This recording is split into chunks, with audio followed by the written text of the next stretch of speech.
কিন্তু এমন মেয়ে কোথায় পাবো যে 2 মাসের জন্য আমার ভাড়াটে বউ হিসেবে অভিনয় করবে? আমার কাছে আছে। মানে? তোমার অত জানা লাগবে না। তোমার 2 মাসের ভাড়াটে বই লাগবে আর মেয়েটার 1 লক্ষ টাকা লাগবে। ব্যাস, কাহিনী খতম। আর আমার মনে হয় 2 মাসের মধ্যে তোমার বাবা সুস্থ হয়েও যাবে। সো তখন কোনো একটা অজুহাত দিয়ে তুমি মেয়েটাকে ডিভোর্স দিয়ে দিও, ওকে?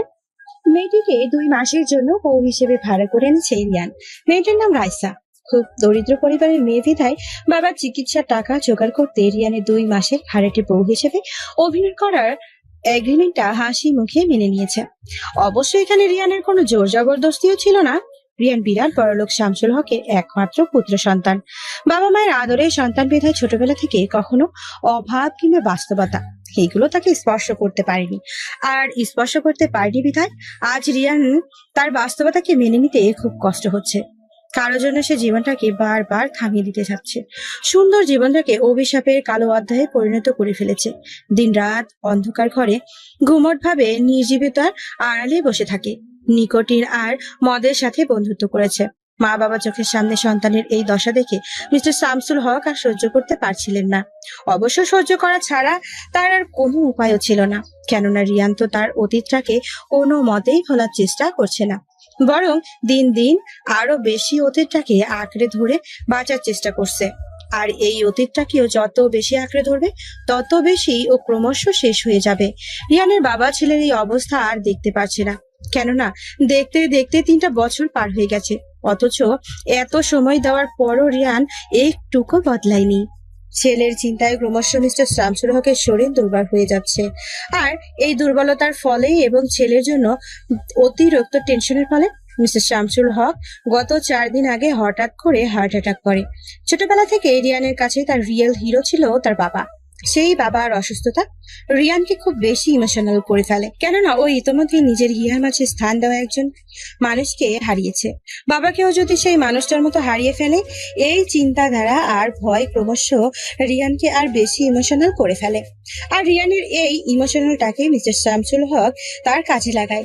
ডক্টর মিস্টার শামসুল হকের চিকিৎসা করার পর রিয়ানকে এসে বলে, ওনাকে দয়া করে কখনো উত্তেজিত করবেন না, কেননা উনি যদি একবার স্ট্রোক করে তাহলে কিন্তু, যাই হোক, উনি যা চায় সবসময় তাই করার চেষ্টা করবেন। যত পারবেন ওনাকে চিন্তা থেকে দূরে রাখবেন। আর আই থিঙ্ক উনি সব থেকে বেশি টেনশন আপনাকে নিয়ে করে, কারণ ওনার জ্ঞান ফেরার পর থেকে উনি বারবার একটা কথাই বলছেন, রিয়ান নতুন করে জীবনটাকে শুরু কর বাবা। রিয়ান এভাবে নিজেকে শেষ করে ফেলিস না বাবা। ডাক্তারের কথাগুলো শুনে রিয়ানের চোখ দুটো লাল হয়ে গেল। খুব গম্ভীর টাইপের ছেলে, নিজের কষ্টগুলো কখনো কারো কাছে প্রকাশ করে না। আর বোধ হয় বিধাতা ওর নিশ্চুপ চোখ দুটোতে এক ফোঁটাও জলও দেয়নি। তাই তো ওর মন আকাশে মেঘের ঘটা থাকলেও ওর চোখের মধ্যে কখনো বৃষ্টি ছড়ে না। সেই দিনও নিজেকে এইভাবে পাথর করে রেখেছিল, যেই দিনও নিজের সব থেকে কাছের মানুষটাকে হারিয়ে ফেলেছিল। ডাক্তার রিয়ানের এই নিশ্চুপতা দেখে কাতর স্বরে রিয়ানকে বলে উঠল, রিয়ান, অতীতে যা হয়েছিল প্লিজ ভুলে যাও না। রিয়ান তখন অট্ট হাসি দিয়ে বলে উঠল, আপনি সবকিছু জানার পরেও কিভাবে এটা বলছেন? দেখো রিয়ান, জীবন কারোর জন্য থেমে থাকে না। আর হ্যাঁ, বিধাতা তোমার ভাগ্যে এভাবেই লিখেছে বিধায় তোমার সাথে এমন হয়েছে। আর তাছাড়া তুমি কি তোমার অতীতের জন্য তোমার আরেকটা প্রিয় মানুষকে হারাতে চাও? তোমার মাকে রঙিন শাড়ি থেকে বিধবা শাড়ি পরনের অবস্থা দেখতে চাও? ক্রমশ চুলগুলোকে টানতে টানতে রিয়ান বলে উঠল, না, কখনো না ডাক্তার। তাহলে প্লিজ বাবার কথাটা শোনো। ডাক্তারের কথাগুলো শুনে রিয়ান থ হয়ে নিচে বসে যায়, কেননা গত 2 বছর যাবৎ রিয়ানের বাবা রিয়ানের কাছে একটা আবদারই শুরু করেছে, বাবা বিয়ে কর, বাবা জীবনটাকে নতুন করে শুরু কর। যখনই রিয়ানকে মিস্টার শামসুল হকের কথাগুলো বলতো তখনই রিয়ান পাগলের মতো আচরণ শুরু করত। ঘরের জিনিসপত্র সব ভেঙে ফেলতো, অন্ধকার করে দৌড় দিয়ে দিনের পর দিন পার করে দিত। রিয়ানের চোখের সামনে সেই স্মৃতিগুলো ভেসে আসলো, সাথে আরো একটা স্মৃতিও ভেসে আসলো। কয়েকদিন আগেও মিস্টার শামসুল হক হঠাৎ রিয়ানের ঘরে ঢুকে অঝরে দাঁড়ায় কেঁদে বলে উঠেছিল, বাবা আমি যদি মরেও যাই তাহলে তোর কাছে আমার দাবি ও শেষ ইচ্ছে থাকবে, তুই নিজের জীবনটাকে নতুন করে শুরু করবি।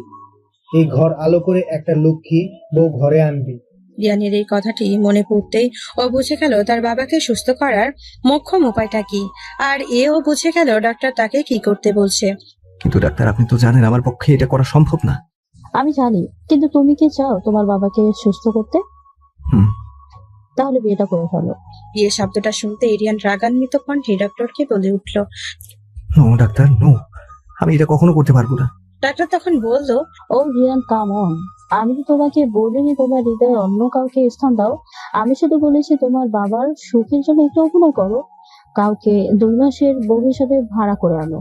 রিয়ান ডাক্তারের এমন কথায় বলে উঠল, কিন্তু এমন মেয়ে কোথায় পাবো যে 2 মাসের জন্য আমার ভাড়াটে বউ হিসেবে অভিনয় করবে? আমার কাছে আছে। মানে? তোমার অত জানা লাগবে না। তোমার 2 মাসের ভাড়াটে বউ লাগবে আর মেয়েটার 1 লক্ষ টাকা লাগবে। ব্যাস, কাহিনী খতম। আর আমার মনে হয় 2 মাসের মধ্যে তোমার বাবা সুস্থ হয়েও যাবে। তো তখন কোনো একটা অজুহাত দিয়ে তুমি মেয়েটাকে ডিভোর্স দিয়ে দিও, ওকে?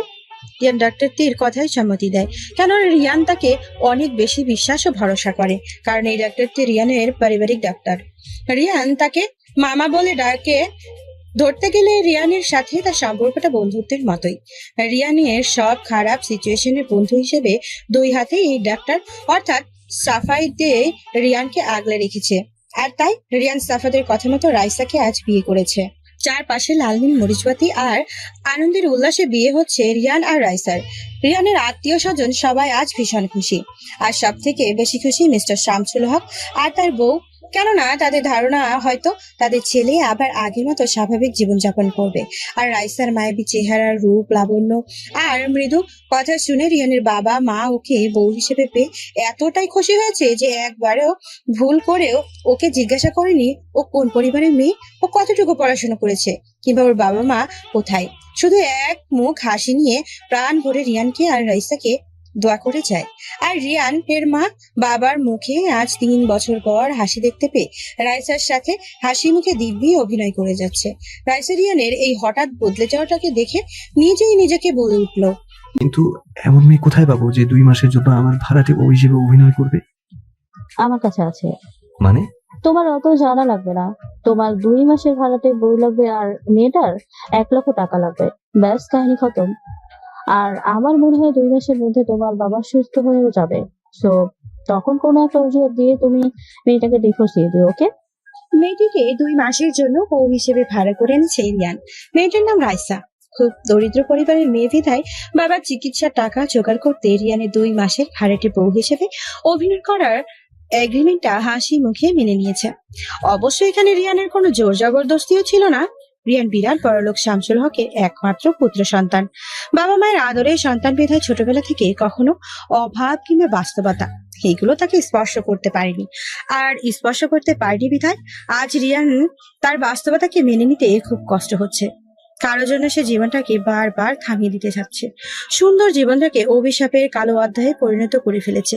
দিনরাত অন্ধকার ঘরে ঘুমট ভাবে নির্জীবিতার আড়ালে বসে থাকে। নিকোটিন আর মদের সাথে বন্ধুত্ব করেছে। মা বাবা চোখের সামনে সন্তানের এই দশা দেখে মিস্টার শামসুল হক আর সহ্য করতে পারছিলেন না। অবশ্য সহ্য করা ছাড়া তার আর কোনো উপায়ও ছিল না। কেননা রিয়ান তো তার অতীতটাকে কোনো মতেই ভোলার চেষ্টা করছে না, বরং দিন দিন আরো বেশি অতীতটাকে আঁকড়ে ধরে বাঁচার চেষ্টা করছে। আর এই অতীতটাকেও যত বেশি আঁকড়ে ধরবে তত বেশি ও ক্রমশ শেষ হয়ে যাবে। রিয়ানের বাবা ছেলের এই অবস্থা আর দেখতে পারছে না। কেননা দেখতে দেখতে 3টা বছর পার হয়ে গেছে, অথচ এত সময় দেওয়ার পরও রিয়ান একটুকু বদলায়নি।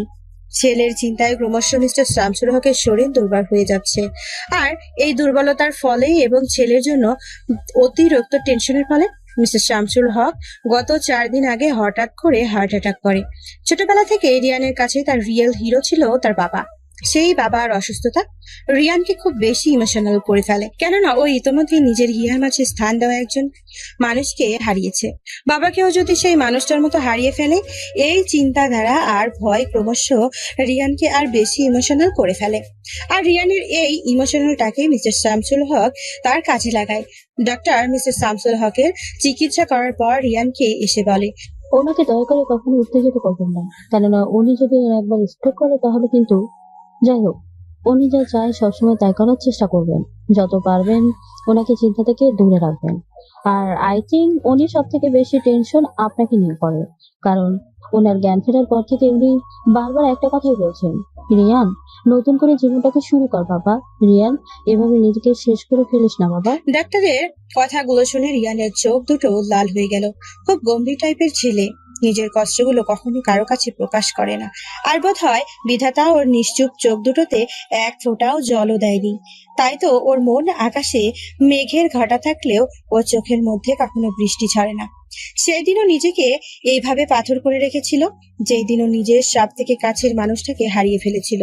ডক্টর রিয়ানের এই নিশ্চুপতা দেখে কাতর স্বরে রিয়ানকে বলে উঠল। রিয়ান, অতীতে যা হয়েছিল প্লিজ ভুলে যাও না। রিয়ান তখন অট্ট হাসি দিয়ে বলে উঠল।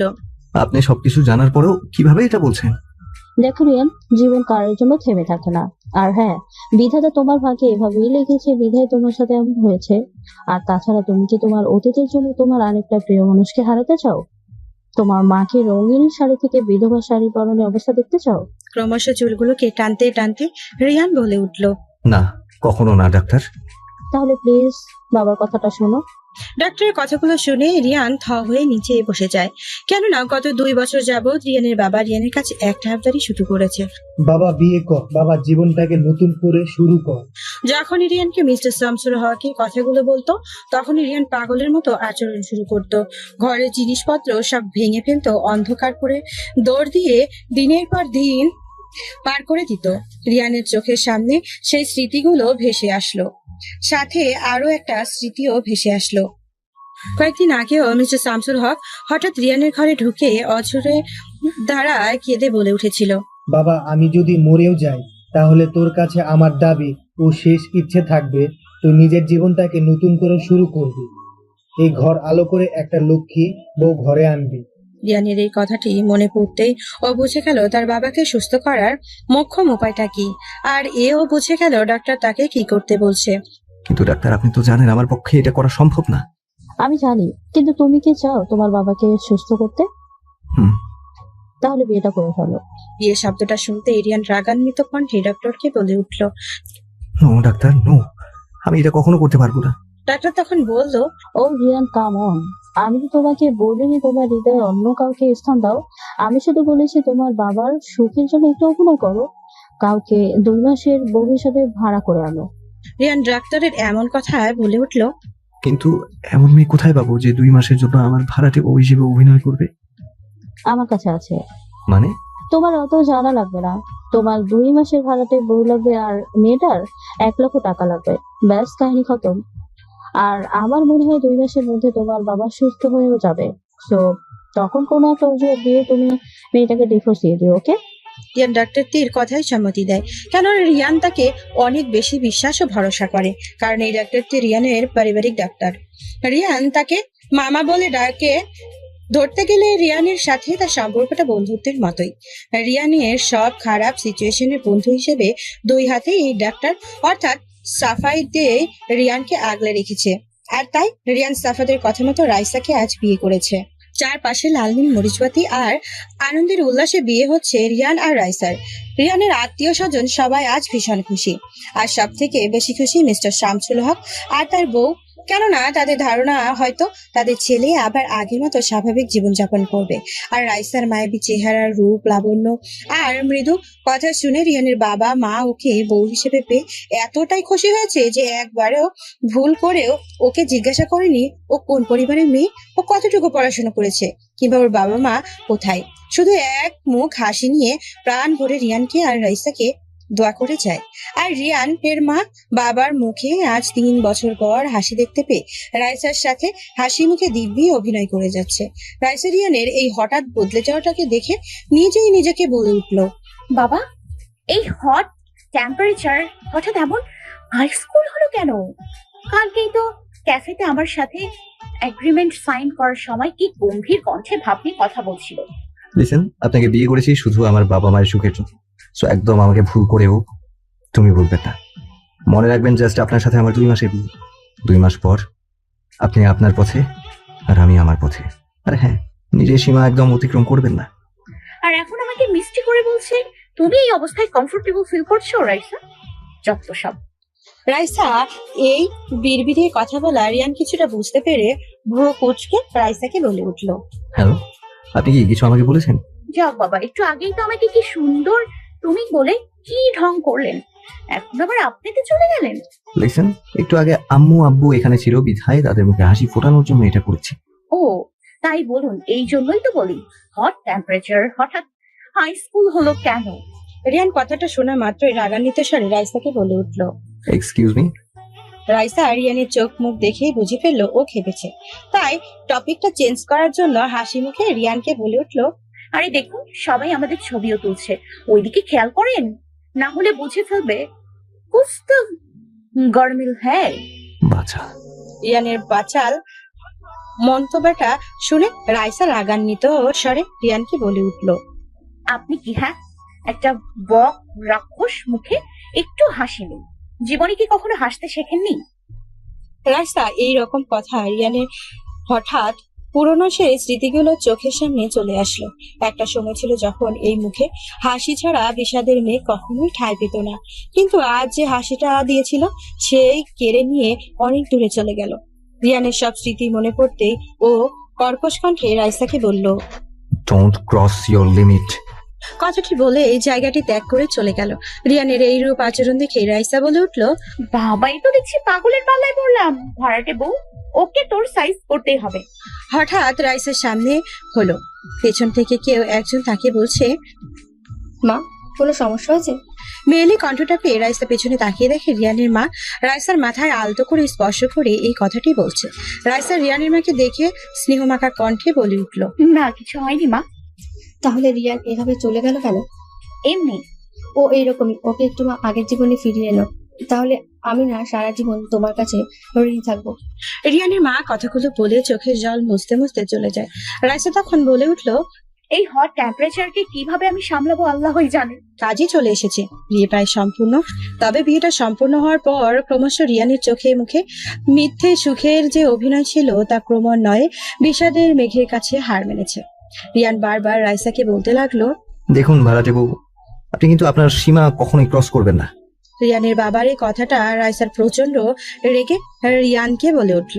আরে মশাই, এই কথাটা আর কয়বার বলবেন? লাইফে কত ছেলে দেখেছি, কিন্তু আপনার মতো একটা গাধাও দেখিনি। হ্যালো, খালি ভাব দেখায় যত সব। রিয়ান রাইসাকে কিছু বলার আগে রিয়ানের চাচাতো বোন মিথিলা দুজনের মাঝে ঢুকে হাসি মুখে রাইসাকে উদ্দেশ্য করে বলল। কি এত কথা ভাবি, এখনই তোমাদের এই অবস্থা? মিথিলার এই রূপ মজা রিয়ানের একদমই পছন্দ হচ্ছে না। গম্ভীর কণ্ঠে মিথিলাকে রিয়ান বলল। মিথিলা, আমি এসব একদমই পছন্দ করি না। রাইসা তখন রিয়ানকে একটা মুখ ভেঙচি দিয়ে বলে উঠল। না মিথিলা, এসব বলো না, বরং এখানে দাঁড়িয়ে থেকে কারোর শোকে নীরবতা পালন কর। মিথিলা রাইসার এই রূপ কথা শুনে হাসতে থাকে। যেই মাত্র রিয়ানের দিকে চোখ পড়ে অমনি ভয়ে ভয়ে রিয়ানকে সরি বলে চলে গেল। মিথিলা যাওয়ার মাত্রই রিয়ান রাইসার হাতটাকে শক্ত করে ধরে বলল। বেশি বার বাড়বেন না। হ্যাঁ। রিয়ান এতটাই জোরে রাইসার হাতটা ধরেছিল যে রাইসার প্রচুর ব্যথা পাচ্ছিল। এতটাই পাচ্ছিল যে বাধ্য হয়ে সে রিয়ানকে কাতর স্বরে বলে উঠল। ব্যথা পাচ্ছি আমি। রিয়ান কথাটি শোনা মাত্রই হাতটা ছেড়ে চলে যায়। রাইসার হাতের দিকে তাকিয়ে থেকে হাতটা অনেক লাল হয়ে গেছে, প্রচন্ড ব্যথা করছে। না চাইতেও রাইসার চোখে থেকে এক ফোঁটা জল গড়িয়ে পড়লো। কি হলো ভাবি? গলার আওয়াজ পেয়ে রাইসা পাশে তাকিয়ে দেখে মিথিলা দাঁড়িয়ে আছে। রাইসা অন্যদিকে তাকিয়ে চোখের জলগুলো মুছে ফেললো এবং একটু মুচকি হাসি দিয়ে মিথিলাকে বলল। কিছু না। তাহলে তুমি কাঁদছিলে কেন? এমনি বাবা, মায়ের কথা একটু মনে পড়েছে।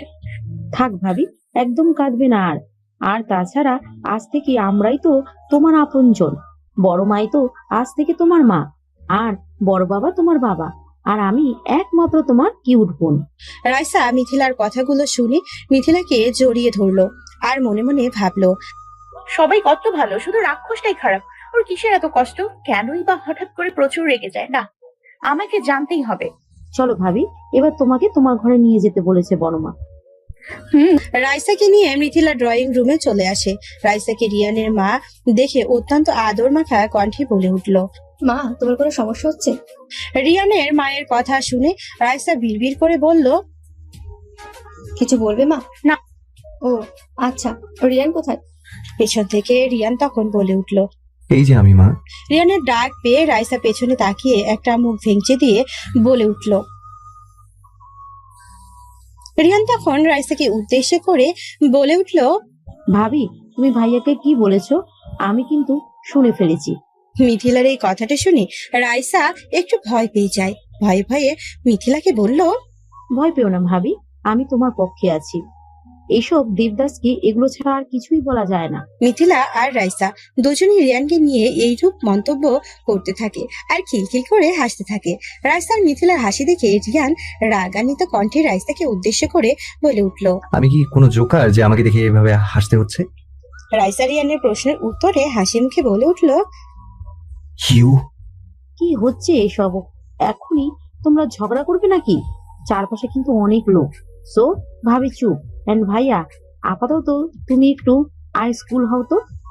মিথিলার কথা মতো রিয়ান নিজের রাগটাকে একটু কন্ট্রোল করলো। মিথিলার ভাই অর্থাৎ রিয়ানের চাচাতো ভাই রাহুল এসে রিয়ানের হাত ধরে বলে উঠল, আরে ভাইয়া, তুমি কি আজকে আমাদের সময় দিবে না? চলো বাইরে চলো, বাইরে তোমার অনেক ফ্রেন্ড তোমার অপেক্ষা করছে। হুম। রিয়ান চলে যাওয়ার পরেই রাইসা মিথিলাকে জিজ্ঞেস করে, আস্তে আস্তে তুমি সব বুঝতে পারবে ভাবি। এখন উপরে তোমার রুমে চলো। রাইসা আর কোনো কথা না বাড়িয়ে মিথিলার হাত ধরে উপরে যেতে লাগলো আর ভাবতে লাগলো। রাইসা মিথিলার সাথে রিয়ানের রুমে যেতেই অবাক হয়ে যায়। পুরো ঘর যেন স্বর্গের মতো। ঘরের পশ্চিম পাশে রাজাদের মতো পালঙ্ক, আর সেই পালঙ্কের ওপর গোল্ডেন কালারের একটি বিছানা চাদর, যেটি রোদের কিংবা তীব্র আলোর স্পর্শে লালচে কালার ধারণ করে। তার উপরে গোলাপের পাপড়ি দিয়ে একটা লাভ আঁকা। বিছানাটা চারপাশে রং বেরঙের ফুল আর গন্ধ আর সৌন্দর্যে যে কাউকে ঘরটার প্রতি আকৃষ্ট করে ফেলবে। বিছানা দক্ষিণ পাশে একটা মস্ত বড় জানালা, যা দিয়ে চাঁদের হাট দেখা যায়। পুরো ঘরের মোট 4টা জানালা, আর 4টা জানালার মধ্যেই লাল পায়ের গোল্ডেন কালারের পর্দা। ঘরের দেওয়ালটায় হালকা ব্লু কালার করা, আর ঘরটার উত্তর দিকে মস্ত বড় এক বারান্দা, যা দিয়ে বাইরের দৃশ্যও দেখা যায়। কি ভাবি, পছন্দ হয়েছে রুমটা? কিন্তু কিন্তু কি? আসলে আমি এই প্রথম এত বিলাসবহুল ঘর দেখেছি। এইটুকু দেখে তোমার এই অবস্থা, তাহলে বাকি জীবন কি করবে? মানে মানে তোমার যার সাথে বিয়ে হয়েছে সে এর চেয়েও আরো বেশি বিলাসিতা পছন্দ করে। যাই হোক, তুমি রুমে গিয়ে ফ্রেশ হও, ভাইয়া কিছুক্ষণ পর চলে আসবে। এই কথা বলে মিথিলা চলে যায়। মিথিলা চলে যাবার পর রাইসা ঘরে ঢুকেই দরজার ভেতর দিয়ে আটকে দেয়। তারপর মনের আনন্দে গান গাইতে গাইতে পুরো ঘর ঘুরে ঘুরে দেখলো। বাবা, রাক্ষসে দেখি চয়েস আছে না। খ্যাত টাইপের কোনো ছেলের অন্তত ভাড়াটে বউ হইনি। এই কথা বলতে বলতে রাইসা পালঙ্কটির প্রতি আকৃষ্ট হয়ে সেটাকে কাছ থেকে দেখার জন্য তার দিকে যেতে হঠাৎ তার চোখ পড়লো ঘরের দেওয়ালগুলোর দিকে ভালো করে তাকাতেই রাইসার মুখটা বিষাদের কালো মেঘপুঞ্জ বাসা বেঁধে। রাইসা দেখতে পেল রিয়ানের পুরো ঘরের দেওয়াল জুড়ে শুধু একটি মেয়ের ছবি, আর প্রতিটি ছবির নিচে দিয়ে লেখা, এখনো তোমায় ভালোবাসি রিয়া। চলে গেছো তাই বলে কি ভুলে যাব? এখনো মাঝ রাতে তোমার জন্য বুকটা কেঁপে ওঠে রিয়া। রাইসা রিয়ানের এইসব কাণ্ড থেকে সহ্য করতে না পেরে বলে উঠল, ইস, পাগল আবার কাব্যও লিখে যত সব ঢং। কিন্তু এই মেয়েটিকে সারা ঘর জুড়ে এই মেয়েটির ছবি বা কেন? রাইসা যখন এসব চিন্তা ভাবনায় মগ্ন ছিল, ঠিক তখনই রাইসার মনে হলো দরজায় কেউ একজন নক করছে। দরজার নকের আওয়াজে রাইসার কানে আসতেই রাইসা প্রচন্ড রাগান্বিত কণ্ঠে বলে উঠল, এই কে? ওপাশ থেকে ধমক দিয়ে কেউ একজন বলে উঠল, আমি কে? এই বাচ্চা মেয়ে, দরজা খুলো। রাইসা কথাটি শুনেই বুঝতে পারলো রিয়ান ছাড়া এ আর কেউ নাই। ও, তাছাড়া এই ঘরটা তো বক রাক্ষসেরই। তো ওই তো এখন এই ঘরে আসবে। রাইসা গিয়ে দরজাটা খুলতেই দেখতে পেল রিয়ানের চোখে মুখে রাগ ভাব। রিয়ানের মুখের দিকে তাকিয়ে রাইসা ভয়ে ভয়ে বলে উঠল, শাট আপ। এন্ড জানি। এখন আপনি আর কি বলবেন? Don't cross your limit. তো তাছাড়া আর কি বলবো? তুমি আমার ঘরে ঢুকে আমার অনুমতি ছাড়া দরজা লাগিয়েছো। সাহস তো কম নয় তোমার। সাহসে কি রেখেছেন আপনি? হ্যাঁ, আপনি কি জানেন আমি কে? রিয়ান তখন রাইসার মুখের একদম নিকটে গিয়ে বলে উঠল, কে আপনি? বাবা, এ তো দেখছি হট হয়ে যাচ্ছে না, একে কন্ট্রোল করতেই হবে।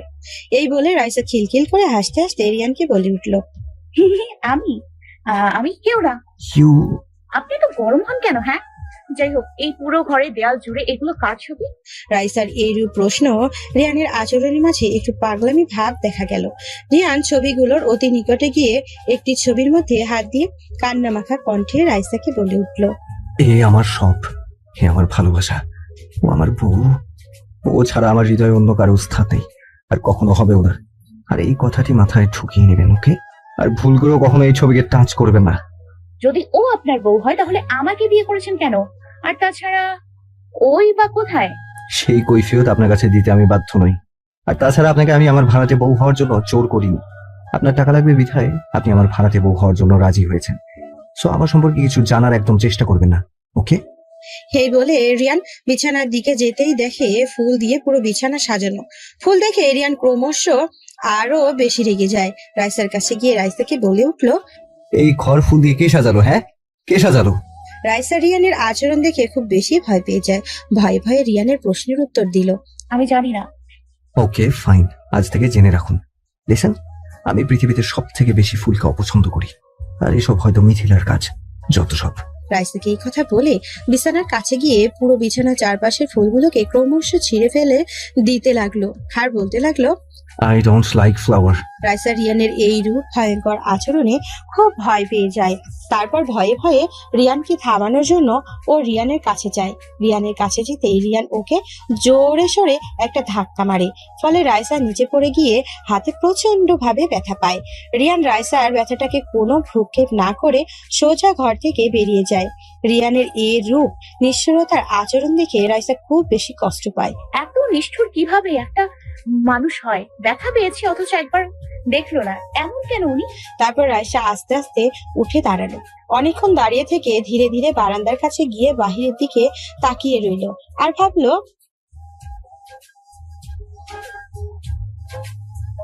বাহ, বাচাল হলেও ভালোই তো কথা বলতে পারেন।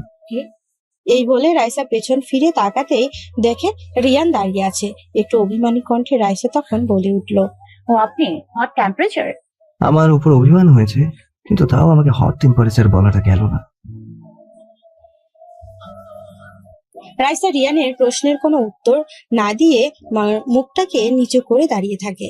রাইসার এই নীরবতা দেখে রিয়ান চুপচাপ অনেকক্ষণ বাইরের দিকে তাকিয়ে থাকে। তারপর আসলে আমি একটু দুঃখিত আত্মহত্যা তখন করে আপনাকে বলে ওভাবে উঠল। ধাক্কা দেওয়ার জন্য। রাইসা রিয়ানের এই অপরাধ বোধ দেখে একগাল হাসি দিয়ে সব অভিমানকে আড়ালে রেখে রিয়ানকে বলে উঠল, কোনো সমস্যা নেই বক রাক্ষস।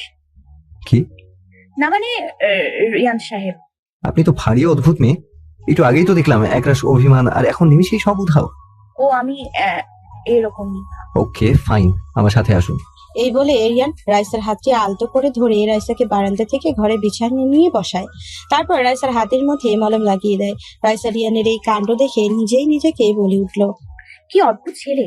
এই গরম, এই আবার ঠান্ডা, এত অদ্ভুত কেন উনি? কিছু ভাবছেন আপনি? ভাবছি কোন পাগলের পাল্লায় পড়লাম। হ্যাঁ মানে? মানে আমি বলছি আমি এখন লুডো খেলবো। কি?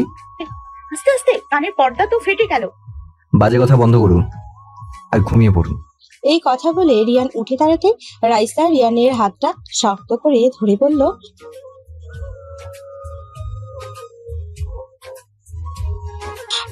না, আমি সব আলতু ফালতু আবদার পূরণ করিনি। কি করবো বলুন?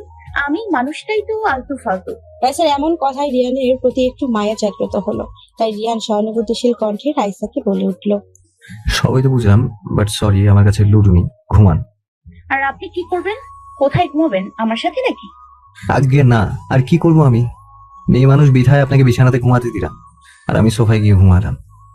ধুর, কার পাল্লায় যে পড়লাম। রিয়ান রাইসার কথায় কোনো পাত্তা না দিয়ে সোজা গিয়ে সোফায় শুয়ে পড়ে। রিয়ানের এই অবস্থা দেখে রাইসা বলে উঠল, আমি লুডো খেলবই। এই বলে নিজে নিজে চিল্লাতে লাগলো। পাঁচ ইয়ে। রাইসা চক্কা পাঁচ চিল্লাতে চিল্লাতে রিয়ান সোফায় বসে পড়লো। তারপর বলে উঠল, হেই, আপনি কি পাগল হয়ে গেছেন? আর লুডুর কোর্ট নেই, ছক্কা পাঁচ পাইছেন কই? মনের ভিতর লুডো কোর্টের ছবি এঁকে খেলছি। প্লিজ দয়া করে আমায় একটু ঘুমাতে দিন। ওকে, যেহেতু দয়া চেয়েছেন তাই আর কথা বলবো না। ধন্যবাদ। এই বলে রিয়ান শুয়ে পড়লো। রাইসাও আর কোনো কথা বললো না। রিয়ানের মনে হলো রাইসা ঘুমিয়ে পড়েছে। তাই রিয়ান মনে মনে বলে উঠল, যাক বাবা, বাচ্চার ঘুমিয়ে পড়েছে। যাই হোক, আমি এখন একটু ঘুমাই। এই বলে রিয়ানের ঘুমিয়ে পড়লো। আধ ঘন্টা পর রিয়ানের মনে হলো তার মুখের উপর কারো একজনের নিঃশ্বাস পড়ছে। কেউ একজন তার মুখের একদম নিকটে এসে জোরে জোরে নিঃশ্বাস নিচ্ছে। এই অনুভূতিতে একটু চমকে গিয়েও রিয়ান চোখ খুলতে দেখে ভয়ে রিয়ান সে যেই মাত্র বসতে যাবে অমনিতেই রাইসা রিয়ানকে ঠাস করে একটা থাপ্পড় দিয়ে দিল। রিয়ান থাপ্পড়টা খেয়ে কিছু সময় রাইসার পানে তাকিয়ে রইল। তারপর সিংহর মতো গর্জন করে বলে উঠল, আপনি কি পাগল? কে? কেন? কেন মানে আমাকে থাপ্পড় মেরে আবার কেন বলছেন? আসলে কি বলুন তো, আমার না ঘুম না আসলে যাকে সামনে পাই কিংবা আমার পাশে পাই তাকে ইচ্ছে মতো মারতে থাকি। আজীব মানুষ তো আপনি। তো ঘুমান, আপনাকে কি কেউ বলেছে রাত জাগতে? মানেটা কি? কিভাবে আমি ঘুমাবো? কেন চোখ বন্ধ করে ঘুমাবেন? আরে আমি সেটা বলিনি, আমি বলছি আপনি তো পুরো বিছানায় ফুল ছিঁড়ে এক অবস্থা করে রেখেছেন। ওগুলো পরিষ্কার না করলে আমি কিভাবে ঘুমাবো? তা পরিষ্কার করে ফেলুন। এই শখ কত! শুনুন, যে ফুল ছিঁড়েছে তারই পরিষ্কার করতে হবে। মানেটা কি? দেখুন, না পরিষ্কার করলে আপনি কিন্তু এখন আবার একটা থাপ্পড় খাবেন, তখন কিন্তু আমায় দোষ দিতে পারবেন না। ওকে ফাইন, আমি পরিষ্কার করে দিচ্ছি, বাট আমার একটা শর্ত আছে। কি শর্ত? বিছানা পরিষ্কার করে দেওয়ার পর 1 মিনিটও দেরি না করে আপনি ঘুমিয়ে যাবেন। ঠিক আছে। রাইসা চুপচাপ বসে থাকে আর রিয়ান প্রচন্ড তাড়াতাড়ি করে বিছানাটা পরিষ্কার করে ফেলে। তারপর রাইসাকে গম্ভীর কণ্ঠে বলল, এই যে ম্যাডাম, পরিষ্কার করে দিয়েছি, এবার দয়া করে একটু ঘুমান আর আমাকেও একটু শান্তি দিন। কিন্তু স্যার, আমার যে ঘুম পাড়ানির গান না শোনালে ঘুম আসে না। Shut up! আপনি কিন্তু এবার অতিরিক্ত আমাকে বিরক্ত করছেন। দেখুন, আমার এগুলো একদম পছন্দ না। আপনি তো একটা ছাগল, এগুলো আপনার পছন্দ হবে কি করে? যত সব। এই বলে রাইসা মুখটাকে ভার করে বিছানায় গিয়ে শুয়ে পড়ে। রিয়ানও তখন আর কোনো কথা না বাড়িয়ে শুয়ে পড়ে। আবার অবাক দৃষ্টিতে দেওয়ালের সেই ছবিগুলোর পানে তাকিয়ে থাকে। কিছুক্ষণ পর দীর্ঘশ্বাস ফেলে বলে উঠল, রিয়া, কেন আমায় ছেড়ে চলে গেছো? আমি যে বড্ড বেশি একা হয়ে গেছি, বড্ড বেশি। রোজ রাতে রিয়ান এক রাতে নিকোটিন আর আরেক হাতে মদের বোতল নিয়ে রিয়ার ছবিগুলো তাকিয়ে এরকম নানা কথা বলতে থাকে। কখনো বা চোখগুলো কষ্টের স্পর্শে লাল করে ছবিগুলোর দিকে তাকিয়ে থাকে। একটা রাতকে হিসাবে পার করে দেয়। কেননা রিয়ান যখন ছবিগুলোর দিকে তাকিয়ে থাকে কিংবা ছবিগুলোর সাথে কথা বলে, তখন ওর মনে হয় ফ্রেম বন্ধ থাকা ছবিটির মানুষটি ওর নিষ্ঠুর ভাবে ওর কথাগুলো শুনছে, ওর জন্য কাঁদছে। আর ও ব্যতিক্রম কিছু হয়নি। সারা রাত নির্ঘুম চোখে ছবি পানে তাকিয়ে থাকার কারণে ভোরের দিকে রিয়ানের চোখ একটু ঘুম নেমে আসে। কিন্তু 5:30-এ হালকা পানির স্পর্শে রিয়ানের সেই ঘুমটাও ভেঙে যায়। একটু অস্বাভাবিক ভাব নিয়ে চোখ কচলাতে কচলাতে তাকাতে রিয়ান দেখতে পেল রাইসা এক হাতে পানির গ্লাস নিয়ে দাঁড়িয়ে আছে। এসব কি? সরি, দেখুন এত বেলা অবধি মুসলমান জাতির ঘুমাতে নেই। আর তাছাড়া আপনাকে সেই কখন থেকে আমি ডাকছি, কিন্তু আপনার কোনো সাড়া শব্দ নেই, তাই বাধ্য হয়ে এটা করতে হয়েছে। এবার দয়া করে যান, গিয়ে অজু করুন, তারপর নামাজ পড়তে যান। রাইসার কথায় রিয়ান কোনো উত্তর না দিয়ে বিছানা থেকে সোজা উঠে ওয়াশরুমে চলে যায়। রিয়ানকে ওয়াশরুমে যেতে দেখে রাইসার চোখে মুখে আনন্দ নেমে আসে, কিন্তু পরক্ষণে তার নিমেষেই আবার মেঘের কাছে হার মানে। রিয়ান ওয়াশরুম থেকে এক জগ পানি এনে সোজা রাইসার মাথায় ঢেলে দেয়। পানিটা এতটাই ঠান্ডা ছিল যে তার স্পর্শে রাইসা কাঁপতে লাগলো। কিন্তু রিয়ান রাইসার কাঁপুনিকে গুরুত্ব না দিয়ে অনায়াসে রাইসাকে বলে উঠল, ভাড়াটে বউ হিসেবে এসেছেন, ভাড়াটে বউ হয়েই থাকুন, একদম আমার উপর অধিকার ফলাতে চাইবেন না। আর হ্যাঁ, ভুল করেও দ্বিতীয়বার এই কাজ করার আগে একবার হলেও ভাববেন যে আপনি কার সাথে এসব করছেন। আন্ডারস্ট্যান্ড? এই বলে চোখে মুখে একরাশ রাগ নিয়ে রিয়ান ঘর থেকে বেরিয়ে যায়। আর রাইসা রিয়ানের চলে যাওয়ার দিকে তাকিয়ে থাকে। তারপর চোখ থেকে এক ফোঁটা বৃষ্টি ঝরিয়ে বলে উঠল, আসলে পৃথিবীর মানুষগুলো বড়ই অদ্ভুত, এদের চেনা বড় দায়। এরা যখন তখন বদলে যেতে পারে, যখন তখন। এই বলে রাইসা অঝরে দাঁড়ায় কাঁদতে লাগলো। কিন্তু পরক্ষণে রাইসার কান্নাটা হঠাৎ বন্ধ হয়ে যায়, একটা কথাই ভেবে। আসলে আমাদের উচিত মানুষের বদলে যাওয়াটা না দেখে তার বদলে যাওয়ার কারণটা খোঁজা, আর আজ থেকে সেটাই আমি করব। চোখে জলগুলো মুছে মুখে এক গাল হাসি দিয়ে রাইসা লাগেজ থেকে জামা কাপড় বের করলো। মেরুন কালারের একটা শাড়ি নিয়ে ওয়াশরুমে গিয়ে চেঞ্জ করে তারপর নামাজ পড়ে পুরো ঘরটাকে পরিপাটি করে সাজাতে শুরু করলো। আলমারিতে তাকের এক পাশে নিজের জামা কাপড়গুলো, অন্য পাশে রিয়ানের শার্ট প্যান্ট গোছাতে লাগলো। হঠাৎ রাইসা চোখে পড়লো রিয়ানের শার্ট প্যান্টের নিচে 3টে মদের বোতল। বোতলগুলো পেয়ে রাইসা অবাক দৃষ্টিতে বোতলগুলোর দিকে তাকিয়ে রইলো। তারপর নিজেই নিজেকে বলে উঠলো, মানুষ নাকি সৃষ্টির সেরা জীব, অথচ এই সম্মান পাওয়ার পরও এরা সামান্য কষ্টতে কেন এভাবে ভেঙে পড়ে, ক্রমশ নিজেকে কেন এভাবে শেষ করে দেয়। কিন্তু একবার কি তাদের মাথায় এটা আসে না যে... এই বলে রাইসা মদের বোতলগুলো আলমারি থেকে সরিয়ে ফেলে। ভাবি, ভাবি? কে? আমি। ও মিথিলা, এসো ভেতরে এসো। মিথিলা ঘরে ঢুকতেই এক গাল হাসি নিয়ে রাইসাকে বলে উঠলো, ভাবি, প্রথম দিনেই তো তুমি বাজিমাত করে ফেলেছো। মানে? ভাবি, তুমি আমার জানতে চাও? তুমি জানো ভাইয়া আজকে ভোরে বড় বাবার সাথে ফজরের নামাজ পড়তে গেছে। কি বলছো তুমি এসব? হ্যাঁ ভাবি, আমি ঠিকই বলছি, কেননা আমি নিজের চোখে দেখেছি ভাইয়া টুপি পরে বড় বাবার সাথে মসজিদে যাওয়ার জন্য বাড়ি থেকে বের হয়েছে। আজ এত বছর পর এই প্রথম আমি আবার বড় বাবাকে হাসতে দেখেছি। ভাবি, এত ভালো একটা কাজ করার জন্য তোমাকে ধন্যবাদ দিয়ে ছোট করব না। এই মিথিলা, তুমি সত্যি বলছো তো? কেন ভাবি? আমার না বিশ্বাস হচ্ছে না। এই তুমি আমাকে একটা চিমটি কাটো তো। Okay fine. এই বলে মিথিলা মুচকি হাসতে হাসতে রাইসাকে ইচ্ছে করে জোরে সরে একটা চিমটি মারে। চিমটিটা খেয়ে রাইসা চিৎকার দিয়ে বলে ওঠে। উফ মিথিলা, চিমটি দিতে বলেছি বলে এত জোরে দেবে? কিন্তু রাইসা মিথিলার ভাবি। সরি কথাটি না শুনে আনমনেই চিন্তা করতে লাগলো। সেই তো নামাজ পড়তে গেল, তাহলে আমার সাথে কেন এমন আচরণ করলো? রাইসার এই রূপ রোবটের মতো দাঁড়িয়ে চিন্তার জগতে মগ্ন থাকতে দেখে মিথিলা একটু বিরক্ত ভাবে নিয়ে রাইসার হাত স্পর্শ করে বলে উঠল। কি এত ভাবছো ভাবি? না কিছু না। ও, এই বলে মিথিলা নিজের হাতটা গুটিয়ে নিতে ব্যস্ত হতেই হঠাৎ ওর মনে হলো রাইসার শরীরটা কেমন জানি গরম হয়ে আসছে। একটু অবাক কণ্ঠে মিথিলা রাইসাকে বলল। ভাবি, তোমার শরীর দেখি গরম হয়ে আসছে। রাইসা মিথিলার কথা ঘুরানোর জন্য হাসি মাখা কণ্ঠে বলে উঠল। আরে আমার ননদিনী ও কিছু না। এখন তুমি বলো, এত সকালে আমার ঘরে কেন আসছো? মিথিলাও তখন রাইসাকে উদ্দেশ্য করে বলে উঠল। তোমাকে নিচে মা, বড় মা ডাকছে, চলো। আর তাছাড়া কতক্ষণ পর পাড়ার লোকজন আসবে তোমায় দেখতে। আমায় দেখতে? কিন্তু কেন? বারে, তুমি আমার ভাইয়ের বউ, এ পাড়ার সব থেকে ধনী শামসুল হকের সাহেবের একমাত্র পুত্র রিয়ান হকের বউ। তো তোমাকে দেখতে আসবে না কি আমাকে দেখতে আসবে? আর তাছাড়া তুমি নতুন বউ না, সবাই দেখবে না আমার ভাবিটা কত সুন্দর। মিথিলার কথায় রাইসা একটু অন্যমনস্ক হয়ে গম্ভীর কণ্ঠে বলে উঠল। নতুন বউ ভাবি সবকিছু শুধুমাত্র 2 মাসের জন্য। 2 মাস পর সবকিছু শেষ হয়ে যাবে, সবকিছু। ভাবি, তুমি কিছু বললে? হ্যাঁ, না মানে মানে আমি বলেছি তাড়াতাড়ি নিচে চলো, সবাই আমাদের জন্য অপেক্ষা করছে। যাব, কিন্তু এখন না। কেন?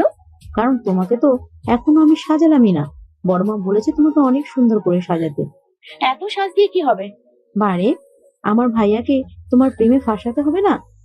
মিথিলার কথাটার কোনো উত্তর না দিয়ে অট্ট হাসি দিয়ে মিথিলার দিকে তাকিয়ে রইল। ভাবি, তুমি ঘরে বসো, আমি একটু আসছি। কোথায় যাচ্ছ? এসে বলবো, জাস্ট 5 মিনিট। আর হ্যাঁ ভাবি, এই 5 মিনিট তুমি একদম চুপটি করে এখানে দাঁড়িয়ে থাকো। এই বলে মিথিলা ঘর থেকে বেরিয়ে যায় আর রাইসা অন্যমনস্ক হয়ে বিছানার ওপর বসে ভাবতে লাগলো। আমি কি এদের ঠকাচ্ছি? এরা যখন জানতে পারবে আমি 2 মাসের ভাড়া করা বউ, 2 মাস পর নিজের ঠিকানায় চলে যাব, তখন এরা কি করবে? আসবো। রাইসা একটু চমকে উঠল। রিয়ান কোনো জবাব না দিয়ে ভদ্র ছেলের মতো রুমে ঢুকে যায়। রাইসা রিয়ানকে দেখতে পেয়ে বিছানার বালিশগুলোকে ঠিক করতে লাগলো। রিয়ানও দাঁড়িয়ে রাইসার বালিশ ঠিক করার দিকে তাকিয়ে রইল।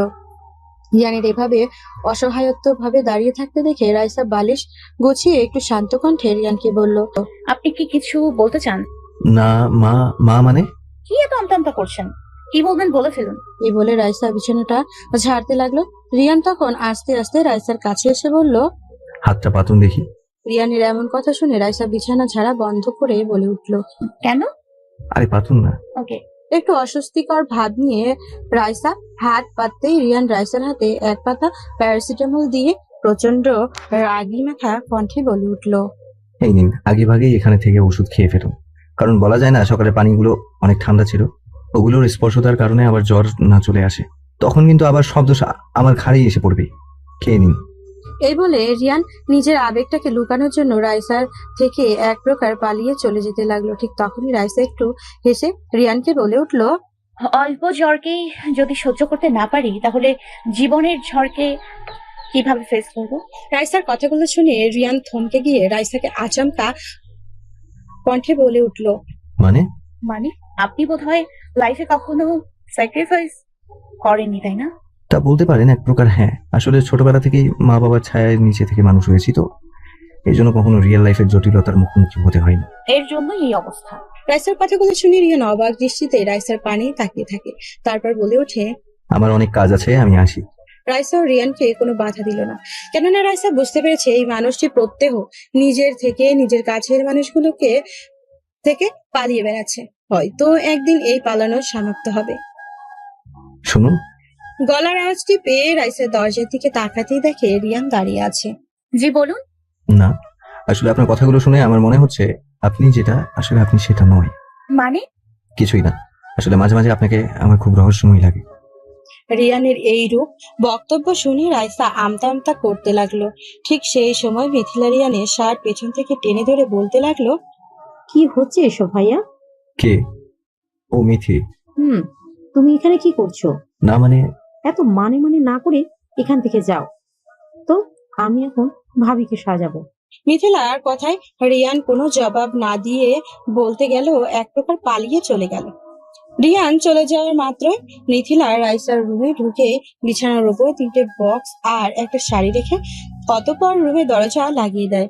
মিথিলাকে রুমে ঢুকতে দেখে রাইসা ওষুধের পাতাটি বালিশের তলে লুকিয়ে ফেলে। অতঃপর বিছানার উপর রাখা গহনার বাক্সগুলো আর শাড়িটা দেখে একটু অবাক ভাবে মিথিলাকে উদ্দেশ্য করে রাইসা বলে উঠল, এসব কি মিথিলা? কেন ভাবি? শাড়ি গহনা? সে তো আমিও দেখছি, কিন্তু এত গর্জিয়াস শাড়ি আবার এত গহনা কার জন্য? কেন তোমার জন্য ভাবি? দেখ, আমি এত গহনা গর্জিয়াস শাড়ি পরতে পারবো না, অভ্যাস তো নয়। তো কি হয়েছে ভাবি, এখন থেকে অভ্যাস করো। বিকজ তোমাকে এগুলো পড়তেই হবে, বড় মায়ের কড়া নির্দেশ। পরতেই হবে? হুম। কি আর করার, পড়াও তোমার, যা ইচ্ছা তাই করো। থ্যাংক ইউ ভাবি। এই বলে মিথিলা বিছানার থেকে শাড়িটা নিয়ে রাইসার হাতে দিয়ে বলল, এই নাও ভাবি, এটা পরে আসো। ঠিক আছে।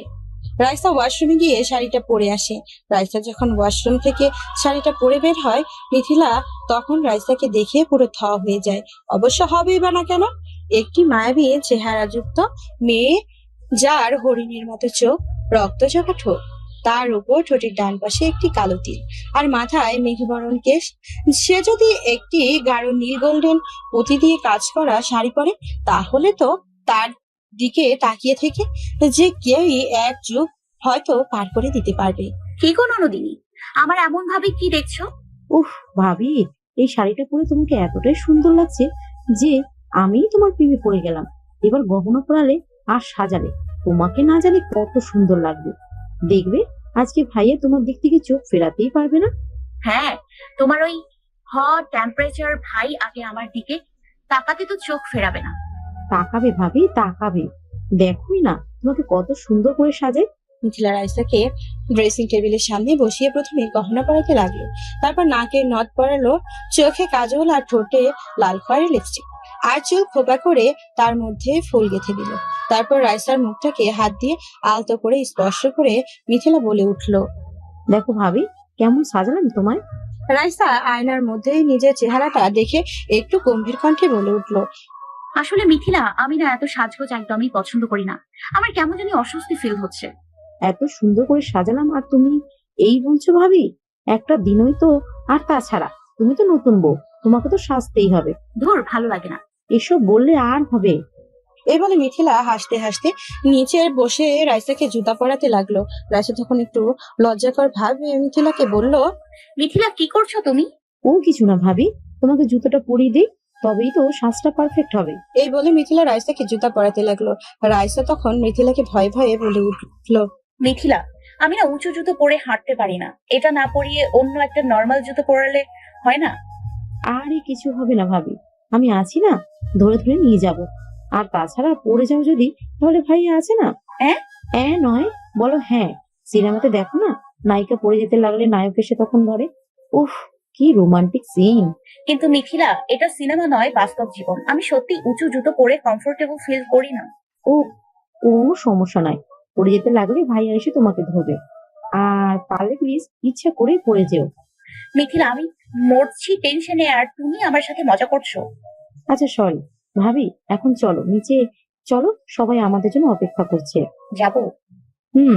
তো কি তুমি থাকবা? কিন্তু জুতোটা চেঞ্জ করবো না। উফ ভাবি, চলো তো, বললাম না আমি আছি। আমি কিন্তু সত্যি হাঁটতে পারবো না, আমাকে কিন্তু ধরে নিয়ে যেতে হবে। আচ্ছা ঠিক আছে, এই বলে মিথিলা রাইসাকে ধরে ধরে ওপর থেকে নিচ অব্দি নিয়ে আসলো। নিচে আসতেই মিথিলা একটু অবাক হয়ে গেল, কেননা পুরো ড্রয়িং রুমে কেউই নেই। একটু বিস্মিত কণ্ঠে নিজেকে বলে উঠলো, কি ব্যাপার, সবাই কোথায়? আমি কি একটু বেশি দেরি করে ফেলেছি? তা নয়তো কি, হ্যাঁ, যে সাজটা সাজালেই না দেরি তো আলবাত হয়েছে। দেখ, সবাই হয়তো যে যার কাজে চলে গেছে। আরে কোনো সমস্যা নেই ভাবি, এখনই আমি সবাইকে ডাকছি। এই বলে মিথিলা সামনের দিকে যেতেই দেখতে পেল রিয়ান সোফায় বসে গভীর মনোযোগ সহকারে পেপার পড়ছে। রিয়ানকে দেখতে পেয়ে মিথিলা রাইসা দুজনের চোখে মুখে হাসির ঝলকানি দেখা যায়। মিথিলা রিয়ানকে দেখা মাত্রই রাইসাকে ছেড়ে রিয়ানের কাছে গিয়ে ওর হাত থেকে পেপারটা কেড়ে নেয়। মিথিলার এরূপ কাণ্ডে রিয়ান প্রচন্ড রেগে দাঁড়িয়ে গেল।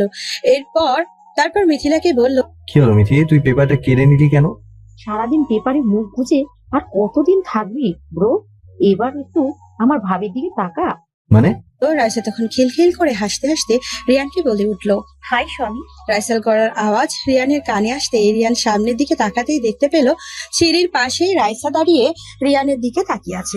রিয়ান রাইসাকে নতুন রূপে কিংবা এত সুন্দর সাজে দেখে ও ভালো করে ওর দিকে তাকালো না, বরং মিথিলাকে উদ্দেশ্য করে বলে উঠল, এসব কি হচ্ছে মিথি? কি হচ্ছে মানে? তোর জন্য দেখ ভাবিকে আমি এত সুন্দর করে সাজালাম, আর তুই কোথায় প্রশংসা না করে বলছিস কি হচ্ছে এসব? মিথিলা কথায় রিয়ান তখন হাসতে হাসতে বলে উঠল, মিথি কামন, তুই বোধহয় ভুলে গেছিস পেতনিকে যতই সুন্দর করে সাজায় না কেন পেতনি পেতনি লাগে। রিয়ানের এমন মন্তব্য রাইসার প্রচন্ড ক্ষেপে যায়। এতটাই ক্ষেপে যায় যে কিছুক্ষণের জন্য ও ভুলে যায় যে ওর পায়ে উঁচু জুতো আছে। প্রচন্ড রাগে রিয়ানকে উদ্দেশ্য করে বলে উঠল, কি আপনি আমাকে পেতনি বলছেন? দেখুন আপনার আমি কি হাল করি। এই বলে দ্রুত হেঁটে রিয়ানের কাছে আসতেই ঠাস করে পড়ে যেতে নিলে রিয়ান তৎক্ষণাৎ গিয়ে ধরে ফেললো। রিয়ান নায়কের মতো রাইসাকে গিয়ে ধরায় মিথিলা আনন্দজনক ভাবে বলে উঠল, বাহ, ও কি সুন্দর! ভাইয়া পাঠিয়ে দিয়েছিস পুরো সিনেমার মতো। রাইসা মিথিলার কথা শুনে রিয়ানের চোখে চোখ রেখে একটু লজ্জিত স্বরে বলে উঠল। থ্যাংক ইউ মেরা স্বামী। কথাটি শোনা মাত্রই রিয়ান হিহি করে হাসতে হাসতে রাইসাকে বলল, ওয়েলকাম পেতনি। এই বলে হাসিটাকে বন্ধ করে অন্যদিকে তাকিয়ে নিজের হাত দুটো গুটিয়ে ফেলে। ব্যাস, আর রাইসা তখন ঠাস করে নিচে পড়ে যায়। রাইসাকে পড়ে যেতে দেখে মিথিলা দৌড়ে এসে রিয়ানকে গম্ভীর কণ্ঠে বলে উঠল, ভাইয়া এটা কিন্তু সিনেমাতে হয় না, তুমি দেখি ওকে বাঁচানোর বদলে উল্টে ফেলে দিয়েছো। ও মা, কি ব্যথাটাই পেলাম। মিথিলা, এই বক রাক্ষসের সাথে কথা না বলে আমাকে প্লিজ ওঠাও। হ্যাঁ ভাবি। এই বলে মিথিলা রাইসাকে উঠাতে লাগলো। রিয়ান তখন মুচকি হেসে হেসে রাইসাকে বলে উঠল, আহারে খুব লেগেছে তাই না? কি করবো বলুন, আপনার মতো একটা চাউলের বস্তার ভার আমার মতো বাচ্চা কি করে নিতে পারে? কি আমি চাউলের বস্তা? দাঁড়ান দেখুন কি করি আপনার। ধুর, এই জুতোটা আর পরবই না। এই বলে রাইসা জুতো দুটো ছুঁড়ে ফেলে দেয়। তারপর রাগে গাল দুটো ফুলিয়ে আগ্নেয়গিরি চোখে রিয়ানের দিকে তাকিয়ে থাকে। রাইসার এর অবস্থা দেখে রিয়ান উচ্চস্বরে হাসতে লাগলো। মিথিলা তখন টেবিলের ওপর থেকে কফির মগটা নিয়ে আসে। অতঃপর রাইসার হাতে দিয়ে বলে ওঠে, ইয়া নবদিনী। এই বলে মিথিলার হাত থেকে কফির মগটা নিয়ে রাইসা রিয়ানের মাথার উপর কফিটা ঢেলে দেয়। ব্যাস, কফির স্পর্শে রিয়ানের হাসি মুখ আবার রাগে চেহারায় পূর্ণ হয়। চুপ, একদম কথা বলবেন না। আমাকে পেতনি বলা, তাই না? ইচ্ছে করছে আপনাকে গলা টিপে ধরি। কি? রিয়ান রাইসার এই রূপ ঝগড়ায় প্রচন্ড অন্যমনস্ক হয়ে রিয়ানের মা অর্থাৎ মিসেস শাইলা বেগম রান্নাঘর থেকে ড্রয়িং রুমে আসতেই দেখে রিয়ানের মাথায় কফি, মুখে প্রচন্ড রাগের ছায়া, আর অন্য পাশে মাথায় এক হাত ঘোমটা দিয়ে রাইসা আর তার সাথে মিথিলা মিনি বিড়ালের মতো দাঁড়িয়ে আছে। মিসেস শাইলা বেগম রিয়ানকে এই অবস্থায় দেখে বলে উঠল, কি রিয়ান, এই অবস্থা কেন? তোমার কি হয়েছে? কি আর হবে মম, তোমাকে দেখে যে মাথায় এক হাত ঘোমটা দিয়ে দাঁড়িয়ে রয়েছে সে আর মিথি আমার মাথায় কফি ঢেলে দিয়েছে। কথাটি শুনে মিসেস শাইলা বেগম কিছু বলার আগেই মিথিলার মা অর্থাৎ শিলা বেগমের উপর থেকে নিচে নামতে নামতে বলে উঠল, এসব কি মিথি? ও না তোমার বড় ভাই? ফাজলামের একটা সীমা আছে। শিলা বেগমের গলার আওয়াজ পেয়ে মিথিলা একটু ভয়ে মাথা নিচু করে ফেলে। মিথিলা প্রচন্ড রকম ভাবে শিলা বেগমকে ভয় পায়। অবশ্য পাওয়ারই কথা, একেই তো দানবের মতো চেহারা, তার উপরে একটু রকচটা মানুষ হিসেবে সবার কাছে পরিচিত। রিয়ানের মা হয়তো সম্পর্কে এবং বয়সে শিলা বেগমের বড়, কিন্তু স্বভাব, আচরণ আর চলাফেরা, কথাবার্তায় সবই শিলাকে বড় বউ হিসেবে মনে করে। আর শিলা বেগমের সাথে বাড়ির কেউই সহজে কথা বলে না। বলার আগে অন্তত একবার হলেও ভাবে, কিন্তু রিয়ান যে শিলা বেগমের চোখের মনে। রিয়ানের সমস্ত আবদার শিলা বেগম অনায়াসে পূরণ করার চেষ্টা করে। মিথিলা আমাকে নিচে নামতে দেখে রাইসাকে ফিসফিস করে বলে উঠল, ভাবি সাবধান, যে নামছে তার সামনে না একদম ভাইয়াকে নিয়ে মজা করো না, না হলে কিন্তু। এই মিতি, কি ফিস ফিস করছিস রে? না মা, কিছু না। কিছু না, দাঁড়া দেখ তোর অবস্থা আমি কি করি। সোনামা, ও সোনামা। ডাকতে ডাকতে রিয়ান শিলা বেগমের কাছে গিয়ে বলে উঠল, দেখো আমার কি অবস্থা করেছে। এ কি, তোর এই অবস্থা করেছে কে? কে আর করবে, ওই যে ওই এক হাত ঘোমটা দিয়ে মিনি বিড়ালের মতো এখানে দাঁড়িয়ে আছে। রিয়ানের এমন কথা শুনে শিলা বেগম প্রচন্ড গম্ভীর কণ্ঠে বলে উঠল, বিয়ে হয়েছে একদিন না হতেই এখনই অবস্থা? শিলা বেগমের এমন উত্তেজিতে রাইসা নিচু স্বরে শিলা বেগমকে বলে উঠল, কি করব বলুন? কেউ যদি আমাকে চাউলের বস্তা বলে তাহলে আমি কি তাকে ছেড়ে দিব? চাউমিনের বস্তা বলছে তো কি হয়েছে, তাই বলে তুমি ওর মাথায় কফি ঢেলে দিবে? সাহস তো তোমার কম নয়। শিলা বেগমের চোখে মুখে প্রচন্ড রাগের ছায়া দেখে মিথিলা ফিসফিস করে রাইসাকে বলল, ভাবি বললাম না কথা বলো না, এই খেপলো বলে। দাঁড়াও, দেখো না কি করি। এই বলে রাইসা কাঁদতে লাগলো জোরে জোরে। রাইসার কান্না দেখে সবাই অবাক হয়ে ওর পানি তাকিয়ে রইল। শিলা বেগম আর রিয়ানের মা শাইলা বেগম বিস্মিত কণ্ঠে রাইসাকে জিজ্ঞেস করলো, এই তুমি কাঁদছো কেন? প্রশ্নটি শুনে রাইসা কান্নাটা বন্ধ করে ফুপিয়ে ফুপিয়ে শিলা বেগমকে উদ্দেশ্য করে বলতে লাগলো, আমি আপনার সম্মান বাঁচানোর জন্য এমন করলাম আর আপনি আমাকে বকা দিচ্ছেন? মানে আমার সম্মান বাঁচানোর জন্য? ভাবি এবার কিন্তু তুমি কেস খাবে। এই মেয়ে, কি ফিসফিস করছো? কই বললে না তো? আসলে কি সোনামা, উনি আমাকে চালের বস্তা বলেছে। আমি তো একটা মেয়ে, তার মানে একটা মেয়েকে চালের বস্তা বলা মানে তো ওর পুরো মেয়ে জাতটাকেই চাউলের বস্তা বলা। দুধ তরি, চালের বস্তা বলেছে। রাইসার এমন কথা শোনা মাত্রই শিলা বেগম, মিথিলা, শাইলা এবং একসাথে রিয়ানের দিকে তাকিয়ে বলে, প্রচন্ড খেপে উঠলো। এ কথা তো আগে ভাবিনি রিয়ান। তিনটে মেয়ে মানুষের এভাবে অগ্নিময় চোখের স্পর্শে রিয়ানের পুরো শরীর ভয়ে আর রাইসার প্রতি রাগে ক্রমশ ঘামতে লাগলো। রিয়ান সোনামায়ের দিকে তাকিয়ে আমতা আমতা করে বলে, সোনামা আমি কিন্তু এভাবে বলিনি, ও তোমাকে মিথ্যে বলছে। এই বলে রিয়ান দ্রুত রাইসার সামনে গিয়ে ওকে চেঁচিয়ে বলে উঠলো, তাই মেয়ে তুমি কি বলছো এসব। রিয়ানের কথাটি শুনে রাইসা মুচকিয়ে হেসে রিয়ানকে চোখ টিপ দিয়ে বলে উঠলো, কেমন দিলাম আমার হট টেম্পারেচার জামাই? ও তার মানে তুমি এসব ইচ্ছে করে করেছো। আমি আমি তোমাকে দেখে নেব। হঠাৎ রিয়ানের মনে হলো পেছন থেকে কেউ একজন তার শার্টের কলার ধরে টানছে। কৌতূহল বসে পেছনে তাকাতেই দেখে রাগান্বিত ভাবে সোনামা। এই তুই ওর সাথে কি বলছিস? আমার সাথে কথা বল। তুই মেয়েদের অপমান করছিস। এই মা মা মানে না সোনামা, ও মিথ্যে বলছে, দেখো ও চোখ টিপ দিচ্ছে। চুপ, তুই আমার সাথে একদম আর কথা বলবি না। আমার এই সম্মান বলে বাঁচানোর শিলা জন্য বেগম মানে? দানবের মতো হাঁটতে হাঁটতে উপরে চলে গেল। রিয়ান কিছু সময় বক রাক্ষসের মতো রাইসার দিকে তাকিয়ে ঠিক তারপর কিছু না বলেই নিজের ঘরের দিকে চলে গেল। রিয়ান চলে যাওয়ার পর শায়লা বেগম রাইসার কাছে গিয়ে আলতো করে ওর মুখে হাতটা রেখে স্নেহমাখা কণ্ঠে বলল, এই সংসার আর আমার চেয়েটাকে আগলে রেখো। রাইসা তখন সম্মানজনক ভাবে শায়লা বেগমকে সালাম করলো। শায়লা বেগম তখন হাসি মুখে রাইসাকে বলল, তুমি এখানে বসো মা, আমি সবাইকে ডেকে আনছি মা। আর হ্যাঁ মিথিলা, তুই ওর সাথে থাক। বড় মা। Mrs Shaila Begum drawing room থেকে যেতে মিথিলা আর রাইসা একজন আরেকজনের দিকে তাকিয়ে উচ্চস্বরে হাসতে লাগলো। ভাবি তুমি তো ফাটিয়ে দিয়েছো। তা তো বুঝলাম, কিন্তু সোনামা তো রিয়ানকে অনেক ভালোবাসে, তাহলে আমার এই সামান্য কথায় ওর প্রতি এত খেপে গেল কেন? আরে ভাবি তোমার আন্দাজি ডিলটাই তো গিয়ে গাছে লেগেছে। মানে? মানে মা পৃথিবীতে সব থেকে বেশি অপছন্দ করে কেউ যদি মেয়েদের অসম্মান করে, কোনোভাবে যদি কারো কাছে মেয়েদের অসম্মানের ইঙ্গিত থাকে, ব্যাস তার আর রক্ষে নেই। সেই হিসেবে তো ভাইয়াকে কিছুই বললো না। তাই নাকি? আগে বলতেন না, তাহলে তো কাটা খাইয়ে নুনের সিটে একটু বেশিই দিতাম। ভাবি এবার কিন্তু আমি তোমার বিপক্ষে চলে যাব। আমার ভাইয়াকে কিন্তু অত খারাপ নয় যে এমন করতে হবে, বুঝেছো? কি বুঝবে দাদু ভাই? এত সুন্দর করে ডাক আর স্নেহমাখা কণ্ঠস্বর আওয়াজ পেয়ে রাইসা আর মিথিলা সামনে তাকাতেই দেখে শায়লা বেগম একজন বৃদ্ধ মহিলাকে ধরে ধরে রাইসার কাছে নিয়ে আসছে। বৃদ্ধ মহিলাটিকে দেখে মিথিলা মুখে একরাশ হাসি নিয়ে মহিলাটির কাছে যেতে লাগলো আর বলতে লাগলো, দিদুন তুমি এসো এসো। এই বলে মিথিলা আর শায়লা বেগম দিদুনকে ধরে ধরে রাইসার সামনে আনতেই রাইসা সম্মানোত্তর ভাবে দিদুনকে সালাম করলো। সালাম করে দাঁড়িয়ে দিদুনের দিকে তাকাতেই দিদুন জল চোখে শায়লাকে উদ্দেশ্য করে বলে উঠল, বড় বউ এ তো দেখছি একেবারে রিয়ার মতো লক্ষ্মী মন্ত্র। বেঁচে থাক দাদু ভাই। দিদুনের মুখে থেকে রাইসা রিয়ার নামটি শোনা মাত্রই আবারও ওর মনে প্রশ্নটা বাসা বাঁধলো। কে এই রিয়া? ওই বাড়ির দেয়াল, এই বাড়ির মানুষদের মুখে, তাদের মনে শুধু রিয়া কেউ? রাইসাকে এমন চিন্তার জগতে থাকতে দেখে মিসেস শায়লা বেগম বলে উঠল। কি ভাবছো মা? শায়লা বেগমের গলার আওয়াজে রাইসা ভাবনার জগৎ থেকে বাস্তবে ফিরে আসলো। তারপর অত্যন্ত স্নেহমাখা কণ্ঠে বলল, কিছু না মা। আচ্ছা এসো, ও তোমার সাথে বসে দুজন তো কথা বলি।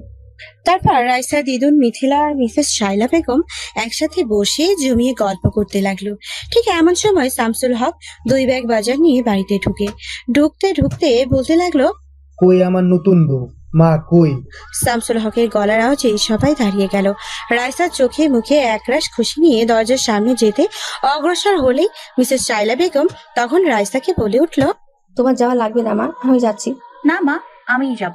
হ্যাঁ, আমার বৌমাকে এইদিকে আসতে দে দেখি।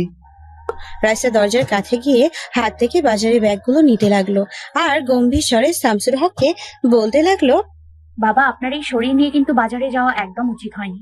আরে শরীরের কথা বাদ দাও তো মা, কতদিন পর এই হোক বাড়িতে আবার খুশির বন্যা বইছে। এই বলে শামসুল হক রাইসার হাতে 2টা আলতো করে ধরে বলল, মারে আজ থেকে এই সংসার তো, তুই আবার রিয়ার মতো চলে যাস না। বারবার এদের এসব কথায় রাইসার মনটা মায়ার বাঁধনে নিজেকে জড়িয়ে ফেলছে। কিরে, কি ভাবছিস মা? না কিছু না বাবা। ঘরে ঢুকতে শামসুল হকের ওপর দিকে চোখ পড়তে দেখলো রিয়ান ওপর থেকে নিচে নামছে। রিয়ানকে দেখা মাত্রই শামসুল হক অট্ট হাসি হেসে রিয়ানকে বলল, আরে মাই সান, আয় নিচে আয়, আমার সাথে একটু বস, তোর সাথে আজ আমি গল্প করব। দেখ, আজ আমি নিজে বাজার করেছি শুধু তোর জন্য। রিয়ান শামসুল হকের কথাগুলো না শুনি উল্টো শামসুল হকের মুখের ওপর বলে দিল, বাবা আমি বের হচ্ছি। রিয়ানের এই কথায় সবার মুখের হাসিটা মেঘের ছায়ায় ঢেকে গেল। বিশেষ করে রাইসার চোখে আবছা আবছা জলও চলে আসলো। একটা কথা সবাই মাথায় ঢুকিয়ে রেখো, আমি জাস্ট তোমাদের জন্য বিয়েটা করেছি, তাছাড়া কিছুই নয়। এই বলে রিয়ান চলে যায়। রাইসা অবাক দৃষ্টিতে রিয়ানের চলে যাওয়াটার দিকে তাকিয়ে রইল। মানুষ বুঝি কষ্টের স্পর্শে ধীরে ধীরে নিষ্ঠুর হয়ে যায়। রিয়ানের এভাবে চলে যাওয়া শামসুল হক প্রচন্ড ভাবে ভেঙে পড়ে। রাইসার দিকে তাকিয়ে কান্নামাখা কণ্ঠে বলল, আমি ভেবেছিলাম ও বদলে গেছে মা, কিন্তু না, ও শুধু আমার জোরে বাধ্য হয়ে তোকে বিয়ে করলো। তার মানে ও কোনোদিনও বদলাবে না, এই জীবন থেকে বেরিয়ে আসবে না। রাইসা বুঝতে পারলো না ও কি বলবে, কিন্তু ওর মুখের সামনে অসহায়ত্ব আর এক বুক ভালোবাসা নিয়ে এমন কিছু মানুষ দাঁড়িয়ে রয়েছে যাদের মধ্যে কেউ তার হারানো সন্তানকে ফিরে পেতে চায়, এক বৃদ্ধ অসহায় তার নাতিকে ফিরে পেতে চায় এক বোন তার ভাইকে। ব্যাস, রাইসার কোনো কিছু না ভেবে মুখগুলোর দিকে কিছু সময় তাকিয়ে বলে উঠল, ধৈর্য হারাবেন না বাবা, আপনার ছেলেকে আমি আবার তার আগের জীবনে ফিরিয়ে আনবই। রাইসার এমন কথায় সবার মুখে একরাশ হাসি আর চোখে রাইসার প্রতি অবাধ বিশ্বাসের ছায়া দেখা গেল। সারাদিন নানা লোকজন প্রতিবেশী রাইসাকে দেখতে আসলো। তাদের সামনে মেকআপের আবরণে নিজের কষ্টটাকে লুকিয়ে রেখে দিব্যি হাসি রেখে দিনটা পার করে দিল। অনেক গেস্ট শামসুল হকের যতবারই রিয়ানের কথা বলছে ততবারই তিনি কোনোভাবেই এড়িয়ে চলে যায়। রিয়ান সারাদিন একবারও বাড়িতে না আসায় রাইসার চেহারায় ক্রমশ চিন্তার ছায়া চলে আসতে লাগলো। মিথিলাকে বারবার জিজ্ঞেস করতে লাগলো, ভাইয়া কোথায়? প্রতিদিন এখানে যায়, সেখানেই গেছে। মানে? সময়ের সাথে সাথে সব বুঝে ফেলবে। যাই হোক, টেনশন করো না, দেখবি চলে আসবে। রাত 12টায় রিয়ান বাড়ি ফিরল। রিয়ানের রুমে ঢুকতে দেখে রাইসা তার সামনে গিয়ে শান্ত কণ্ঠে জিজ্ঞেস করলো, এই যে মিস্টার, সারাদিন কোথায় ছিলেন? কিন্তু রাইসার উপর রিয়ান কোনো জবাব দিল না, না দিয়েই নিশ্চুপভাবে দাঁড়িয়ে রইল। ব্যাপারটা রাইসার খুব বেশি খারাপ লাগে। একটু আবেগী প্রবণ হয়ে রাইসা বিছানার ওপর বসে অন্যমনস্ক হয়ে মুখ ফসকে রিয়ানকে বলে ফেললো, টাকার জন্য বিয়ে করেছি বিধায় কি বন্ধু হিসেবে ভেবেও ও একটি বারও বলা যায় না কোথায় গিয়েছেন? রাইসার এমন প্রশ্নে রিয়ানের চোখে মুখে একটা ছায়া নেমে আসে, যে ছায়া রাইসাকে অনেক কথা বলতে চাচ্ছে, কিন্তু কোথায় যেন কথাগুলো বারবার হারিয়ে যাচ্ছে। অনেকক্ষণ অবধি রাইসা রিয়ানের মায়াযুক্ত মুখের পানে তাকিয়ে রইল। আর রিয়ান হয়তো একটিবারের জন্য ভুলেই গিয়েছিল যে রাইসা ওর ভাড়া করা বউ। তাই বোধহয় ও রাইসার চোখের দিকে তাকিয়ে রইল। কিছু সময় পর হঠাৎ রাইসাকে বলে উঠল, আচ্ছা, আপনি বলতে পারবেন ভালোবাসার মানুষগুলো কেন হারিয়ে যায়? রিয়ানের এই প্রশ্নটার কোনো উত্তর রাইসা দিতে পারেনি, কেননা রাইসা জীবনে কখনোই কারো ভালোবাসা পায়নি। তাই বোধহয় জানিও না ভালোবাসার মানুষগুলো হারিয়ে গেলে কিংবা দূরে চলে গেলে কতটা কষ্ট একটা মানুষ এমন আজগুবি প্রশ্ন করে। রিয়ান রাইসার থেকে এই প্রশ্নটার উত্তর না পেয়ে গম্ভীরতার ভাবে বারান্দার দিকে চলে যেতে লাগলো। ঠিক তখনই রাইসা টপ টপ করে চোখের পানি ছেড়ে রিয়ানকে উদ্দেশ্য করে বলে ওঠে, রাগ করেছেন? কি করব বলুন, কেউ তো এখনো ভালোবাসেনি, তাই জানি না ভালোবাসার মানুষগুলো কেন হারিয়ে যায়। রাইসার কথা গুলো শুনে রিয়ান রাইসার অতি নিকটে এসে রাইসার চোখের দিকে তাকিয়ে বলে উঠল। আপনি কে বলুন তো? রিয়ানের প্রশ্নে রাইসা আবারও আন্তাফা করতে লাগলো। কি ব্যাপার, কথা বলছেন না কেন? আপনার চোখে মুখে বারবার কিছু একটা লুকানোর চেষ্টার ছায়া দেখা যাচ্ছে। কে আপনি? আমি মানুষ। রাইসা উত্তরটা শুনে রিয়ান আবার রেগে যায়। আবার আপনি সেই আলতু ফালতু কথা বলছেন? আসলে আপনার সাথে কথা বলা মানে নিজের সময় নষ্ট করা। এই বলে রিয়ান ওয়াশরুমের দিকে চলে যায়। কিছুক্ষণ পর ওয়াশরুম থেকে ফ্রেশ হয়ে রিয়ান রুমে আসতেই দেখে রাইসা বিছানার উপর অন্যমনস্ক হয়ে বসে আছে। রিয়ান একটু অবাক হয়ে বিস্মিত কণ্ঠে রাইসাকে বলল, কি ব্যাপার, আপনি এখনো জেগে আছেন কেন? ঘুমিয়ে পড়ুন। রিয়ানের প্রশ্ন রাইসা আকুতি ভাবে রিয়ানকে বলল, ঘুম যে আসছে না। কেন? কিছু খাইনি তো, তাই ক্ষুধায় ঘুম আসছে না। তো আপনি খাননি কেন? আপনার জন্য। এসব বাজে কথা বলা একদম বন্ধ করুন।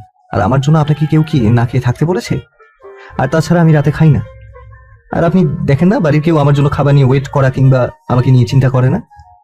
তবে মা এক সময় করতো, কিন্তু এখন আর করে না, কারণ মা বুঝে ফেলেছে আমার জন্য ওয়েট করা মানে বৃথা সময় নষ্ট করা। সো আপনাকেও বলে দিচ্ছি, আজকের পর যেন এই ভুল কখনো আর না করেন।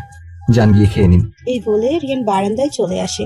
অপলক দৃষ্টিতে দূরের আকাশ, প্রদীপের আলোক উজ্জ্বল আকাশের মনোরম দৃশ্যের দিকে তাকিয়ে থাকে। হঠাৎ রিয়ানের অনুভূতি হলো কেউ একজন পেছন থেকে তার শার্ট ধরে টানছে। পেছনে তাকাতে রিয়ান দেখলো রাইসা দাঁড়িয়ে রয়েছে। কি ব্যাপার আপনি? আসলে আমার না ভীষণ ক্ষুধা লাগছে। আজব তো, কয়বার বলবো খেয়ে নিন। আমাকে একটু খাইয়ে দেবেন?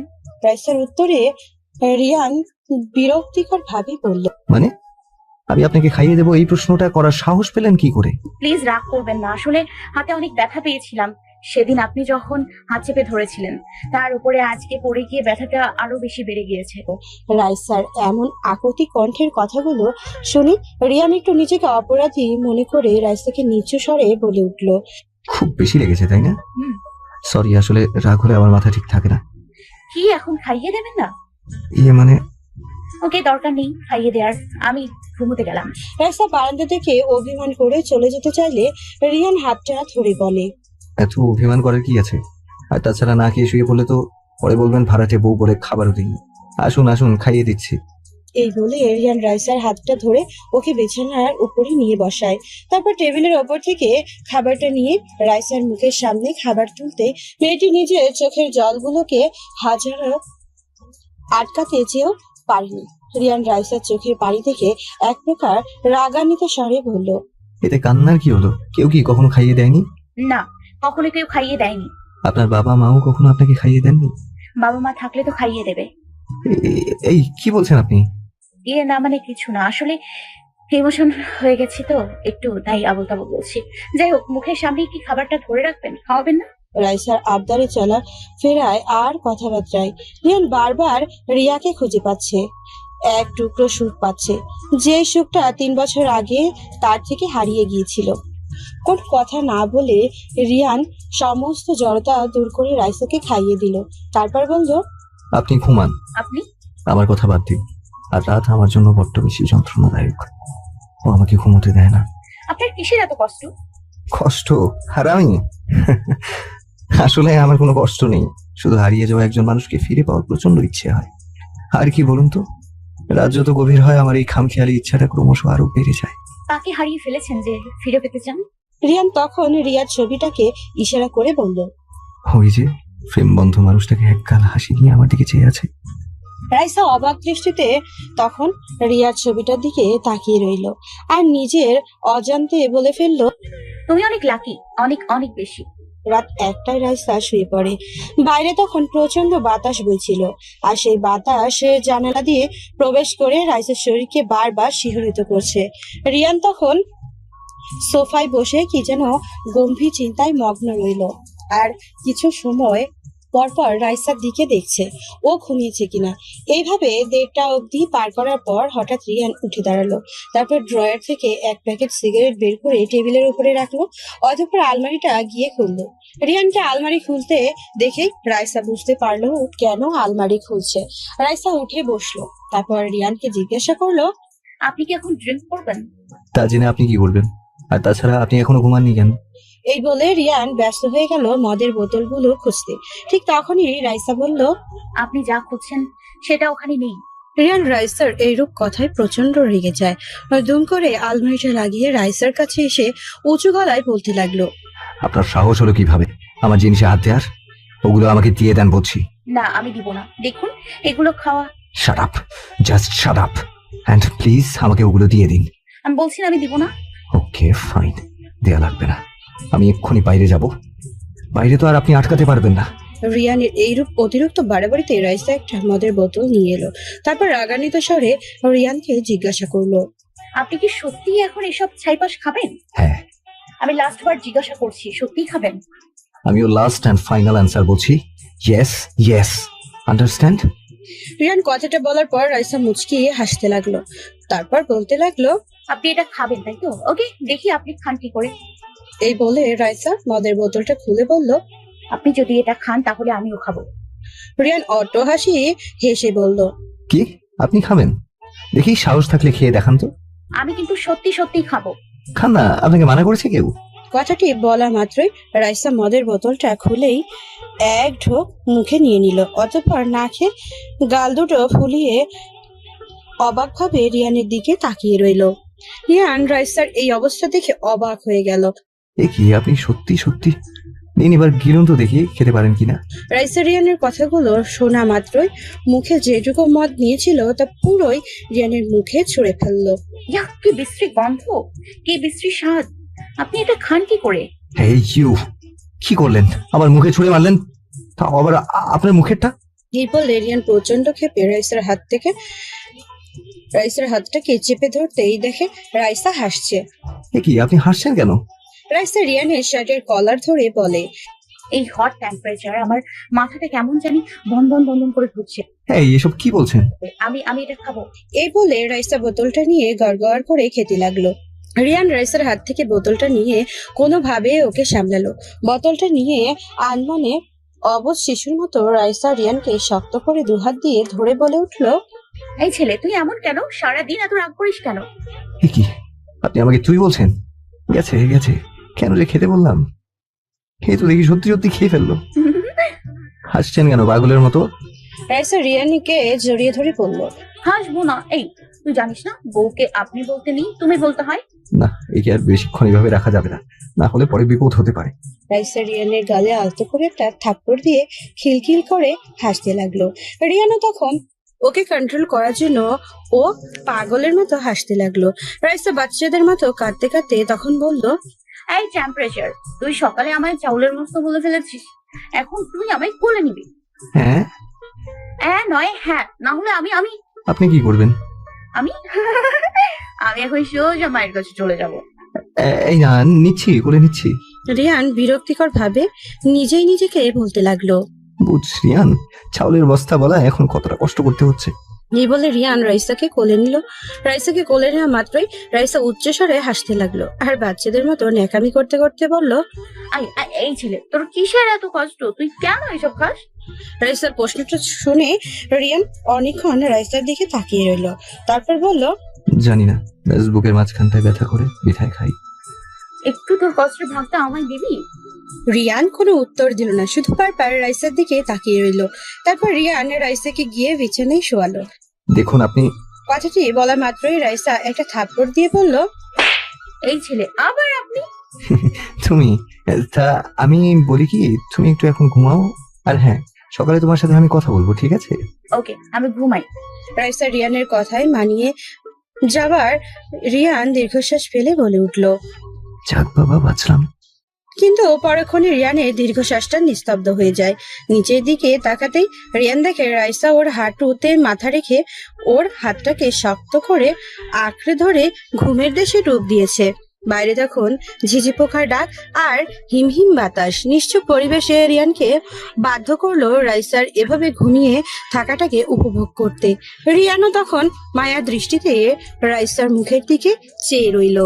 বাইরে তখন আকাশে চাঁদের হাট বসেছিল, আর সেই চাঁদের হাটের চাঁদটার আলো জানালা দিয়ে একদম রাইসার মুখের উপর এসে পড়লো। সেই চাঁদের আলো যেন মেয়েটি একটু বেশি সুন্দর লাগছে, আর এতটাই সুন্দর লাগছিল যে কিছু সময়ের জন্য রিয়ান হয়তো নিজের বাস্তবতার কাছ থেকে কল্পনায় আকাশে ডুব দেয়। যে আকাশ মানুষকে এক টুকরো সুখ দেয় আর মানুষও সুখ বিলাসী হয়ে সেই সুখটাকে হাত পেতে নেয়। ভাবি, ঘুম থেকে ওঠো, আর কত ঘুমাবে? রাইসা হঠাৎ মিথিলার গলার আওয়াজ পেয়ে লাফ দিয়ে উঠে বসে, তারপর চোখ কষলাতে কষলাতে মিথিলার দিকে তাকাতেই মিথিলা চলে উঠল। আর কত পরে পরে আজকে ঘুমাবে বলো তো? তুমি জানো কয়টা বাজে? কয়টা? 9টা। কি বলছো? আমি আজকে এত বেলা অব্দি ঘুমালাম? এই বলে এই রাইসা বিছানা থেকে নেমেই ওয়াশরুমে গিয়ে ফ্রেশ হয়ে আসে। তারপর মিথিলাকে বলে উঠলো, আচ্ছা, বাড়ির সবাই উঠে গেছে তাই না? ইভেন ভাইয়াও আজকে খুব তাড়াতাড়ি ঘুম থেকে উঠে গেছে, নিচে ব্রেকফাস্টও করতে চলে গেছে। কি বলছো? সত্যি বলছি, বিশ্বাস না হলে নিজ চোখে দেখতে চলো। রাইসা খুব তাড়াতাড়ি মাথায় ঘোমটা দিয়ে মিথিলার হাতটা ধরে ঘর থেকে বেরিয়ে নিচে নেমে আসলো। রাইসা আর মিথিলার নিচে নামতেই রাইসার চোখ প্রথমে গিয়ে রিয়ানের উপর পড়ে। রিয়ান রাইসাকে দেখা মাত্রই অন্যদিকে মুখ ফিরিয়ে নেয়। কি ব্যাপার, উনি মুখ ফিরিয়ে নিলেন কেন? কালকে রাতে আমি কি কিছু করেছি? আর তাছাড়া ওনার মুখেও আমার প্রতি অনেক ক্ষোভ দেখা যাচ্ছে। রাইসাকে এভাবে দাঁড়িয়ে চিন্তা করতে দেখে মিসেস শিলা বেগম গম্ভীর কণ্ঠে বলে উঠল, এই মেয়ে, ওখানে দাঁড়িয়ে কি ভাবছো? বাড়ির বউ হয়ে বেলা অব্দি ঘুমানো, এখন আবার দাঁড়িয়ে ধ্যান করা। তোমার জন্য কি আমরা না খেয়ে বসে থাকবো আজকে? উঁচু গলায় শিলা বেগমের এমন বকাবকিতে রাইসা প্রচন্ড ভয় পেয়ে যায়। মিসেস শিলা বেগম রাইসার চোখে মুখে ভয়ের ছায়া দেখে শিলাকে ধমক দিয়ে বলল, ছোট, এমন করছিস কেন? তাছাড়া আমরা কেউ ওকে বাড়ির বউ ভাবি না, বরং মেয়ে ভাবে। সুতরাং তুইও তাই ভাবার চেষ্টা কর। এই বলে মিসেস শিলা বেগম রাইসাকে উদ্দেশ্য করে বলল, তুমি ওর কথায় কিছু মনে করো না। এসো মা, খেতে এসো। রাইসা এদের এত ভালোবাসা, স্নেহ আর অগাধ ভরসার ছোঁয়ায় বারবার নিজেকে দমিয়ে দিতে চাইছে। বারবার তার মন বলছে, না, এভাবে আর আমি এদের ঠকাতে পারবো না। কি হয়েছে তোমার ভাবি? আসো। ও হ্যাঁ, আসছি। হাত তুলে রাইসা রিয়ানের পাশে বসতেই রিয়ান মুখের মধ্যে প্রচন্ড রাগ আর ক্ষোভ নিয়ে টেবিলের দিকে তাকিয়ে থাকে। রিয়ানের এই অবস্থা দেখে রাইসা ওর দিকে আর চোখে অনেকক্ষণ তাকিয়ে থাকে। এক পলকের জন্য রিয়ানেরও তখন রাইসার দিকে চোখ পড়ে, কিন্তু পরক্ষণেই ও মুখ ফিরিয়ে নেয়। রাইসা তখন বিড়বিড় করে বলতে লাগলো, কি হলো এর আবার? কে জানে, টেম্পারেচার তো তাই ক্ষণে ক্ষণে হয়তো বদলে যায়। সবার ব্রেকফাস্ট শেষ হওয়ার আগেই রিয়ান উঠে চলে যায়। রিয়ানের চলে যাওয়া সবাইকে ভাবায়, কেননা ও ঠিক করে ব্রেকফাস্টটাও করেনি, বরং চামচ নিয়ে বসে থেকে চিন্তার জগতে মগ্ন ছিল। রিয়ানের এভাবে না খেয়ে চলে যাওয়ায় মিসেস শামসুল হক একটু হতাশায় ভুগে। শামসুল হকের ক্লান্তি বোধের চেহারা দেখে রাইসা শামসুল হককে সান্ত্বনা দেওয়ার জন্য বলল, বাবা, আপনি চিন্তা করবেন না, আমি এক্ষুনি খাবারটা নিয়ে ওকে দিয়ে আসছি। হয়তো এখানে আমার সাথে খেতে বসেও অস্বস্তি ফিল করছিল, তাই বোধহয় চলে যায়। হ্যাঁ মা, তুই তাই কর। রাইসা ব্রেকফাস্ট নিয়ে উপরে যেতেই একটু ভয় পেয়ে যায়। রিয়ান ঘরে বিছানার উপর বসে মুখটাকে এমন ভাবে করে রেখেছে যে ও এখন যাকে সামনে পাবে তাকে মেরে ফেলবে।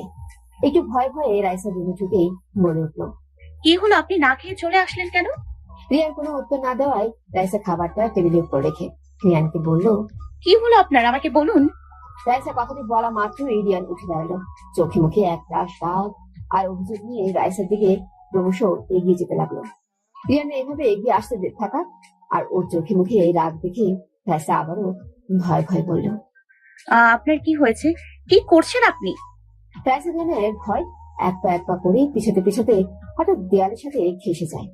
তারপর নিচু স্বরে রিয়ানকে বলল, আপনি কেন আমার দিকে এগিয়ে আসছেন? কি হয়েছে আপনার? রাইসা কথাটি বলা শেষ না করতেই রিয়ান শক্ত করে ওর হাত পা চেপে ধরে, জোরে চিৎকার করে বলল, চুপ, একদম চুপ।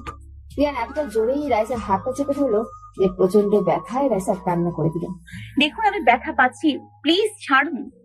পান, আমি চাই আপনি যন্ত্রণা পান, তাহলে বুঝবেন অন্যকে যন্ত্রণা দিলে তার কত কষ্ট হয়। রিয়ানের এমন আজগুবি কথাই রাইসা কাঁদা কাঁদা স্বরে রিয়ানকে বলল। কি বলছেন আপনি? আমি তো কিছুই বুঝতে পারছি না। আর কত অভিনয় করবেন? হ্যাঁ, কেন এমন করলেন আমার সাথে? কেন? মানে? আপনি আবার মানে জানতে যাচ্ছেন? আচ্ছা, আপনি কেন আমাকে বিয়ে করেছেন? কেন আবার? আমার বাবার চিকিৎসার জন্য টাকা লাগবে, যা আমাদের সামর্থ্যের বাইরে, তাই।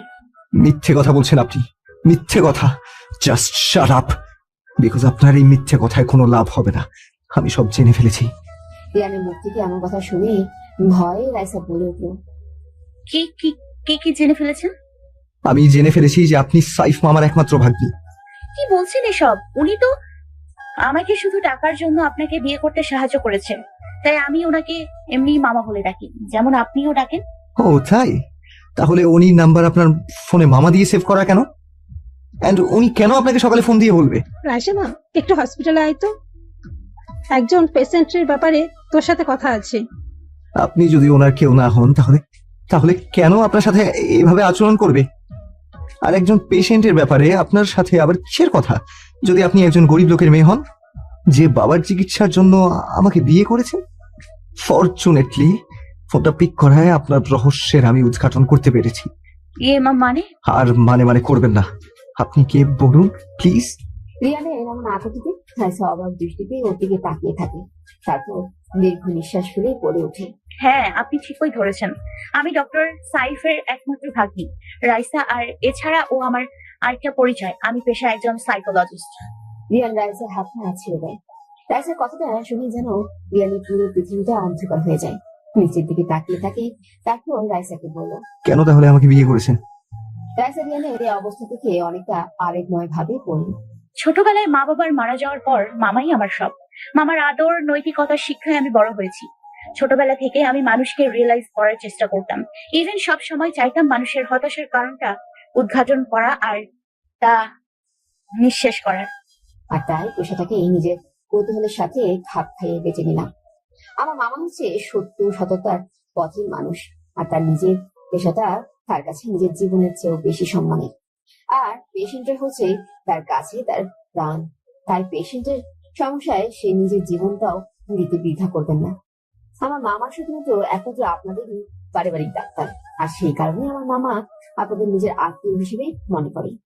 আপনার 3 বছর ধরে এভাবে হতাশায় ভোগার কথা প্রত্যহ মামা আমাকে গিয়ে বলতো, কিন্তু কখনো এটা বলেনি কিসের জন্য এত হতাশা আপনার। সেদিন যখন আপনার বাবা অসুস্থ হয়ে যায়, তখন না মামা আমাকে ফোন দিয়ে তার চেম্বারে ডাকে। আমি আসলে মামা সব খুলে বলে, অতঃপর উত্তেজিত করে আপনাকে বোঝাতে লাইফটা থেমে থাকার জন্য নয়, একজন প্রিয় মানুষের জন্য আরো প্রিয় মানুষগুলোকে দূরে ছেড়ে দেওয়ার জন্য নয়। কি করবো বলুন? আমি চেয়েছিলাম আপনাকে সোজা ভাবে বোঝাতে, কিন্তু মামার থেকে জানতে পারলাম আপনি অনেকটাই রক্তটা ছিলেন, নিজের মা বাবারই কথা শুনে না হাত হাত অন্য কারণ। আর তাই আমাকে আর মামাকে এই পথটা বেছে নিতে হয়েছে, আপনার সাথে থেকে আপনাকে বুঝতে এবং আপনার কষ্টটাকে দূর করতে, নিজেকে যাতে এভাবে শেষ না করেন তা বোঝাতেই আমি আপনাকে বিয়ে করেছি। ব্যাস, এনাফ ইজ এনাফ। রিয়ান রেগে আবার ওকে রাইসার হাতটা চেপে ধরে বলে, কাজটা কিন্তু আপনি ঠিক করলেন না, আর কালকে রাতের কাজটাও ঠিক করেননি। আচ্ছা বলুন তো, কালকে রাতে কেন এমন করলেন? কি করেছি আমি কালকে রাতে? ও মনে পড়েছে, ড্রিঙ্ক করেছি, তাই তো? কিন্তু সেটা তো আপনার জন্যই, আর তখন তো আমার হুঁশ ছিল না, তাই কি করে ফেলেছি আমি নিজেও জানি না। আর কত অভিনয় করবেন? হ্যাঁ, আপনি কাল রাতে মাতালের অভিনয় করে এখন ভাব দেখাচ্ছেন। কি বলছেন আপনি? তখন থেকে কি বলছি তাহলে শুনুন। আপনি কালকে রাতে ড্রিঙ্ক করেননি, কারণ ওই বোতলে মদ ছিল না, কোল্ড ড্রিঙ্কস ছিল। মানে আপনি জানলেন কি করে? কি করে আবার? আপনি যখন আমার মুখে কোল্ড ড্রিঙ্কসটা ছুঁড়ে ফেললেন, তখনই কেমন জানি সন্দেহ লাগলো। পরক্ষণে আপনি যখন ভোরে গভীর ঘুমে বিভোর ছিলেন, ঠিক তখনই নিজের সন্দেহটা ঠিক কিনা তা পরখ করতে আমি বোতল থেকে একটু পান করি, আর বুঝতে পারি যে এটা মদ নয়, কোল্ড ড্রিঙ্কস। কেন এমন করলেন? কিসের জন্য? রাইসারিয়ানের চোখের দিকে তাকিয়ে মায়ার দৃষ্টিতে বলল, ভালোবেসে ফেলেছি যে আপনাকে, তাই একটু খামখেয়ালিপনায় এসব করেছি। রাইসার মুখ থেকে ভালোবাসি শব্দটা শোনা মাত্রই রিয়ান প্রচন্ড রাগান্বিত স্বরে বলল, জাস্ট শাট আপ। ভালোবাসা আপনাদের মেয়েদের মুখে মানায় না। 3 বছর একটি মেয়ে যদি কারোর সাথে থেকে বলতে পারে সে তাকে ভালোবাসে না, আর আপনি সেখানে মাত্র 2 দিনে আমার থেকে ভালোবাসার কথা বলছেন, আসলে কি বলুন তো, আপনারা মেয়েরা না খুব স্বার্থপর, আর আপনি একটু বেশি। তাই আমার সাথে এত বড় নাটক করতে পারেন। আমি পৃথিবীতে সব থেকে বেশি মিথ্যা কথা বলা অপছন্দ করি, আর আপনি সেটাই করেছেন। এই বলে রিয়ান নিচে বসে পড়ে, টপটপ করে চোখের জল ফেলে নিচের দিকে তাকিয়ে থাকে। রিয়ানের চোখে কান্না দেখে রাইসা নিজেকে অপরাধী ভাবতে লাগে, কারণ রাইসা জানে যে রিয়ান কাঁদতে পারে না। প্রচন্ড কষ্টে ও রিয়ান চোখে পানি আসে না। তাহলে কতটা কষ্টে রিয়ান আজ কান্না করছে এই ভেবে রাইসা রিয়ানের পাশে বসে। রিয়ানের কাছে আলতো করে হাত দিতে রিয়ান চিৎকার দিয়ে বলল, ডোন্ট টাচ মি, ডোন্ট। আর আজকের ভিতরে আপনি এই বাড়ি ছেড়ে চলে যাবেন। আপনার আর আমার এগ্রিমেন্ট এখানেই সমাপ্তি। I just hate you. না, এটা করবেন না, শুনুন আমার কথা। কিন্তু রিয়ান রাইসার কথা কোনো গুরুত্ব না দিয়ে রুম থেকে বেরিয়ে চলে গেল। রাইসা নিচে বসে অযোধ্যায় কাঁদতে লাগলো। অতঃপর রিয়ান বাড়ি থেকে বেরিয়ে গেল। রিয়ানের বাড়ি থেকে দুম করে বেরিয়ে যাওয়া দেখে মিথিলা রিয়ানের ঘরে আসে। এসে দেখে রাইসা কাছে। রাইসাকে নিচে বসে কাঁদতে দেখে মিথিলা আশ্চর্যজনক ভাবে বললেন, ভাবি, তোমার কি হয়েছে? আর ভাইয়া এইভাবে বাড়ি ছেড়ে চলে গেল কেন? আচ্ছা মিথিলা, আমাকে বলো তো, তোমার ভাইয়া কেন এমন, কেন মেয়েদের স্বার্থপর বলে, কেন এমন নিষ্ঠুর হয়ে যায় মাঝে মাঝে? আমার ভাইয়া এমন ছিল না ভাবি। যাকে পৃথিবীতে সব থেকে বেশি ভালোবেসেছে সেই তাকে এমন নিষ্ঠুর করে ফেলেছে।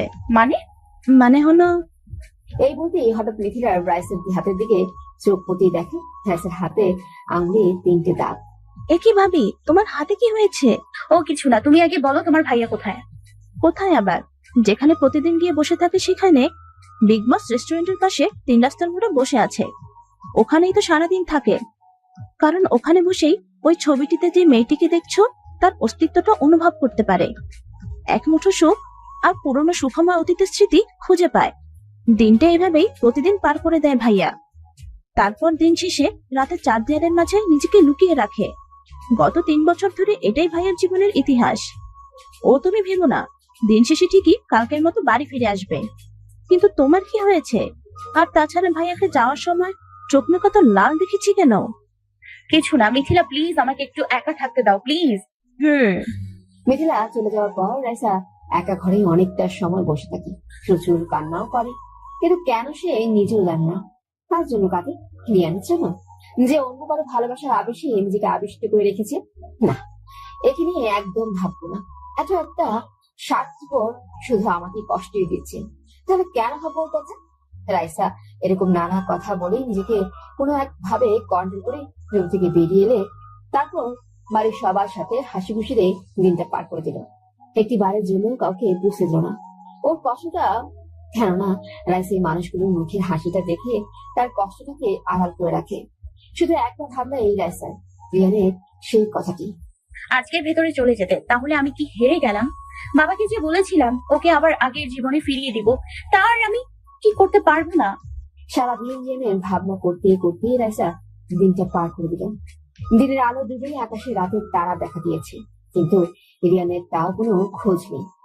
ঘড়ি কাটা দিকে তাকিয়ে তাকিয়ে রাত 8টা অব্দি পার করে দিল রাইসা, কিন্তু রিয়ানের তাও কোনো খবরই নেই। ফোন দিলেও রিয়ানের নাম্বারে রাইসা, কিন্তু বারবার সুইচ অফ বলছে। রাইসা ভয় ভয়ে বিড়ি করে বলতে লাগলো, উনি আবার কিছু করে বসেনি তো? না, আমাকে ওনার কাছে যেতে হবে, ওনাকে বাড়িতে ফিরিয়ে আনতেই হবে। এই বলে রাইসা খুব দ্রুত বাড়ি থেকে বের হয়ে গেল। মিথিলার কাছ থেকে অ্যাড্রেসটা নিয়ে গাড়িতে উঠে গেল। অতঃপর ড্রাইভারকে কাঁদতে কাঁদতে বললো, মামা তাড়াতাড়ি একটু চলিও না, আমাকে ওনাকে বাঁচাতে হবে। আচ্ছা, উনি আবার আবেগের বসে কিছু করবে না তো? সারা রাস্তা সব আলতু ফালতু চিন্তা করতে করতে রাত ঠিক 9টায় রাইসা সেই জায়গাটায় গিয়ে পৌঁছায়। গাড়ি থেকে নামতে রাইসার শরীর শীতল বাতাসের স্পর্শে কাঁপতে লাগলো, কিন্তু রাইসার সেদিকে খেয়াল না করে চারপাশে দিকে খুঁজতে তাকাতে একটু ভয় পেয়ে যায়। অবশ্য ভয় পাওয়ারই কথা, মাঝ রাস্তায় একটা মেয়ে দাঁড়িয়ে, তার উপর চারপাশটা অনেক নির্জন অন্ধকার, তার মাঝে কিছুই দেখা যাচ্ছে না। রাইসা ভয় ভয়ে রিয়ানকে ডাকতে লাগলো। হঠাৎ দেখতে পেল রোডের ওপারে কেউ একজন রাস্তার কিনারায় বসে আছে। অন্ধকার আর দূরত্বটা বেশি হয় বোঝা যাচ্ছে না কে বসে আছে। তাই রাইসা রাস্তা পার হয়ে ওপারে গিয়ে ওই লোকটির কাছে যেতেই রাইসা দেখতে পেল রিয়ান এক হাতে নেশার বোতল আর মুখে অভিশাপ নেকুটি নিয়ে বসে আছে। রাইসা রিয়ানের এই অবস্থা দেখে কাঁদতে কাঁদতে ওর মুখ থেকে সিগারেটটা টান দিয়ে ফেলে দেয়। তারপর ওকে ধমক দিয়ে বলে, কি ভাবেন নিজেকে দেবদাস? শুনুন, আমার সামনে একদম এসব খাবেন না। আর সারা দিন বাড়ি ফেরেননি কেন? রিয়ান রাইসের কথাগুলো শুনিয়ে অট্ট হাসি হেসে এই রাইসের মুখে আলতো করে হাত দিয়ে বলল, আচ্ছা, বলতে পারেন ও আমাকে ছেড়ে কেন চলে গেল? আমার ভালোবাসায় কি কমতি ছিল? দিনের পর দিন কেন আমাকে মিথ্যে কথা বলেছে? কেন আমার সাথে ভালোবাসার অভিনয় করেছে? ও বুঝে না আমার ওর জন্য খুব কষ্ট হয়। কে, কার জন্য কষ্ট হয় আপনার? আমাকে বলুন, আপনার কিসের এত কষ্ট? কষ্ট? আপনি শুনতে চান? তাহলে শুনুন। আমার ঘরের ফ্রেমে বন্দি থাকা যে মানুষটার ছবি দেখেছেন, জানেন ওই মানুষটাকে আমি বড্ড বেশি ভালোবাসতাম। এত বেশি ভালোবাসতাম যে ওর জন্য নিজের জীবনটাকে বাজি রাখতে দ্বিধাবোধ করতাম না। 2 বছরের রিলেশন ছিল আমার রিয়ার সাথে। ও না আমাকে অনেক ভালোবাসতো। 2 বছর পর ফ্যামিলির মতামত অনুযায়ী আমাদের বিয়ে হয়। যেদিন আমাদের বিয়ে হয় সেদিন পৃথিবীতে কোথায় নিজেকে সবচেয়ে সুখী মানুষ মনে হয়েছিল। কিন্তু ধীরে ধীরে সেই সুখটা হারিয়ে যায়। বুঝতে পারিনি যে ছাদের আলো শুধু রাতের জন্য, দিনে তার কোনো স্থান নেই। 1 বছর না যেতে যেতে ওর আমার সাথে ছোটখাটো ব্যাপার নিয়ে ঝগড়া করতে লাগলো। কিন্তু আমি সেই ঝগড়াটাকে 4 দেয়ালের ঘরের মাঝে আবদ্ধ করে রাখতাম, জানতে দিইনি কাউকে। কিন্তু বেশি দিন এভাবে আর মানিয়ে নিয়ে চলতে পারলাম না। একদিন ওর সাথে আমার প্রচুর ঝগড়া হয়। ও তখন আমার কাছ থেকে ডিভোর্স চায়। ইভেন এটাও বলে আমাকে অন্য কাউকে ভালোবাসে, সো তার সাথে সে সংসার করতে চায়। কথাগুলো শুনে সেদিন থমকে গিয়েছিলাম। বুঝতে পারছিলাম না ওকে কি বলবো। শুধু ভাবলাম, এ কি সেই রিয়া যে আমাকে ছাড়া কিছুই বুঝতো না? এ কি সে যে আমাকে সবথেকে বেশি ভালোবাসতো? অনেকবার নিজের কষ্টটাকে কন্ট্রোল করে ওর সাথে মানিয়ে নিলাম। ওর কাছে বারবার মাথা নিচু করে বললাম, প্লিজ আমাকে ছেড়ে যেও না। কিন্তু ও শুনলো না, আমাকে একা ছেড়ে চলে গেল। একটিবারের জন্য ফিরে তাকালো না। আর সেই যে গেল আর ফিরে আসলো না। কিন্তু আমি ওর অপেক্ষায় আজ আছি। রোজ ওর জন্য এখানে বসে থাকি।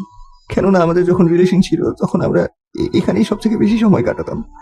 আচ্ছা, আপনি বলুন তো, মেয়েরা কেন এমন হয়? আর সময়ের সাথে সাথে ভালোবাসাটা কেন কমে যায়? রিয়ানের কথাগুলো শুনে রাইসা চুপচাপ রিয়ানের পাশে বসে রইল। তারপর নিজের চোখের বাণীগুলো মুছে বলে উঠলো, রিসা, এভাবে জীবনটাকে ভাববেন না। একজনের জন্য 10 দিকে খারাপ হবে না।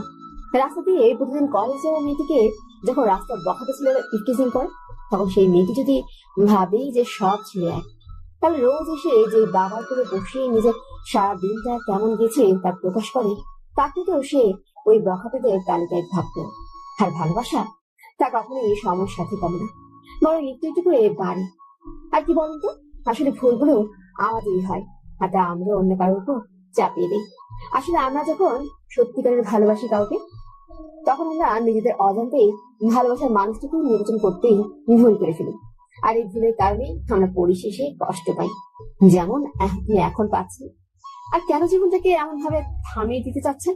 মনে রাখবে, ছোটবেলা যখন হাঁটতে গিয়ে হোঁচট খেয়ে পড়ে যেতেন, তখন হয়তো অনেকে এসে হাত দিয়ে বাড়িয়ে দিত উঠে দাঁড়াবার জন্য। কিন্তু বড় হওয়ার সাথে সাথেই এখন পারলে সেই মানুষগুলি আপনাকে ফেলে দিতে চাইবে।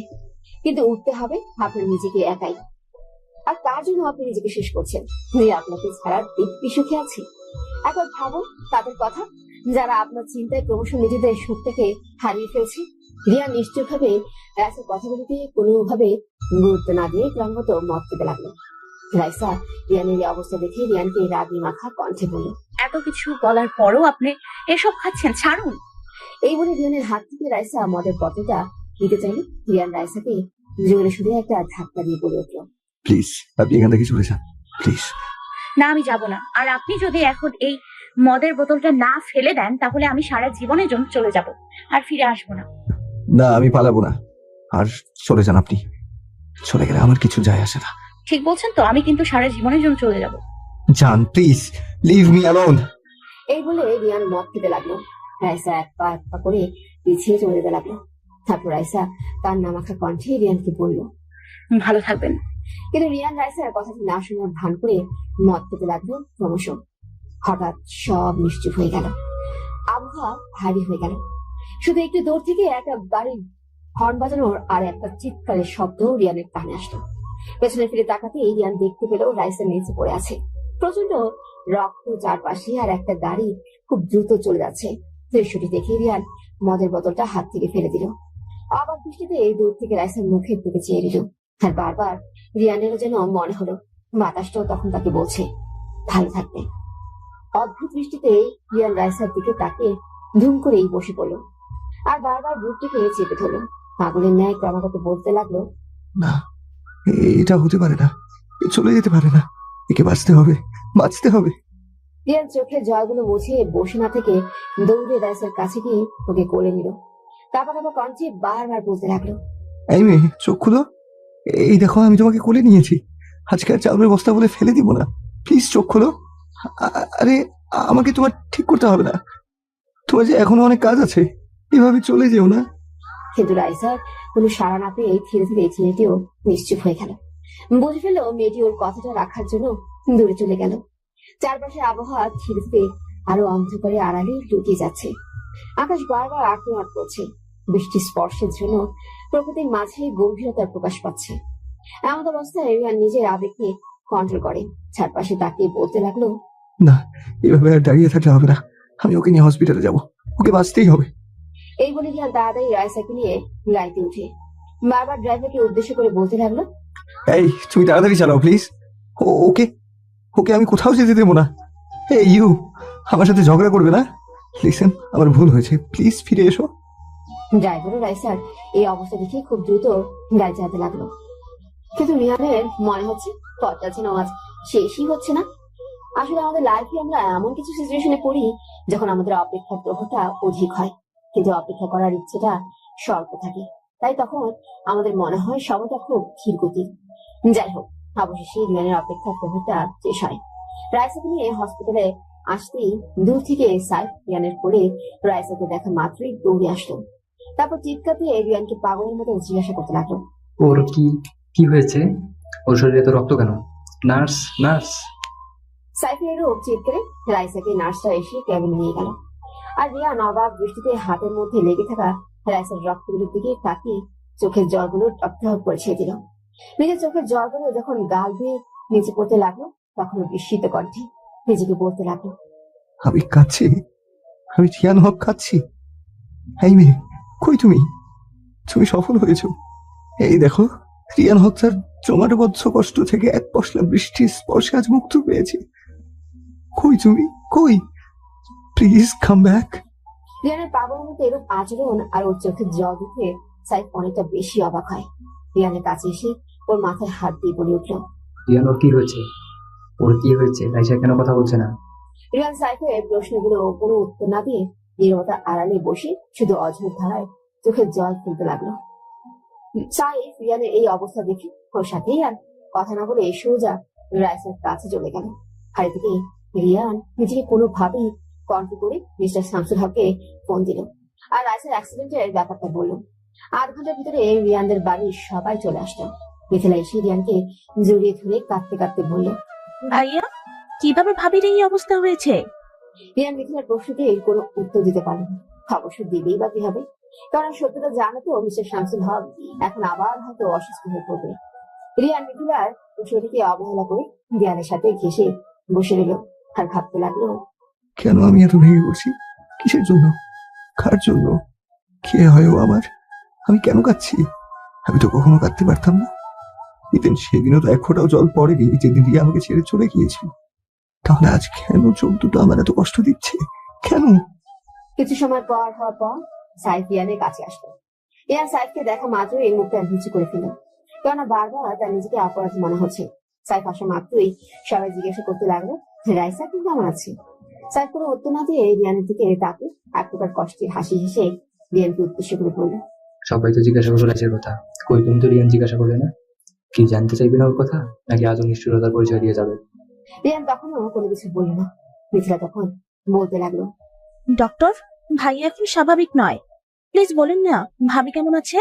দীর্ঘশ্বাস ফেলে সাইফ বলল, কিছু বলা যাচ্ছে না, মাথায় প্রচন্ড জোরে আঘাত পেয়েছে, ওকে ওটিতে নিয়ে যেতে হবে। কথাটা শোনা মাত্র রিয়ান সাইফের সামনে দিয়ে দুহাত তুলে করুণা দৃষ্টিতে চেয়ে রইল। রিয়ানের এর দৃষ্টিতে সাইফ বুঝে ফেলল এর আড়ালে কত ইতিহাস আর কত না বলা কথা লুকিয়ে আছে।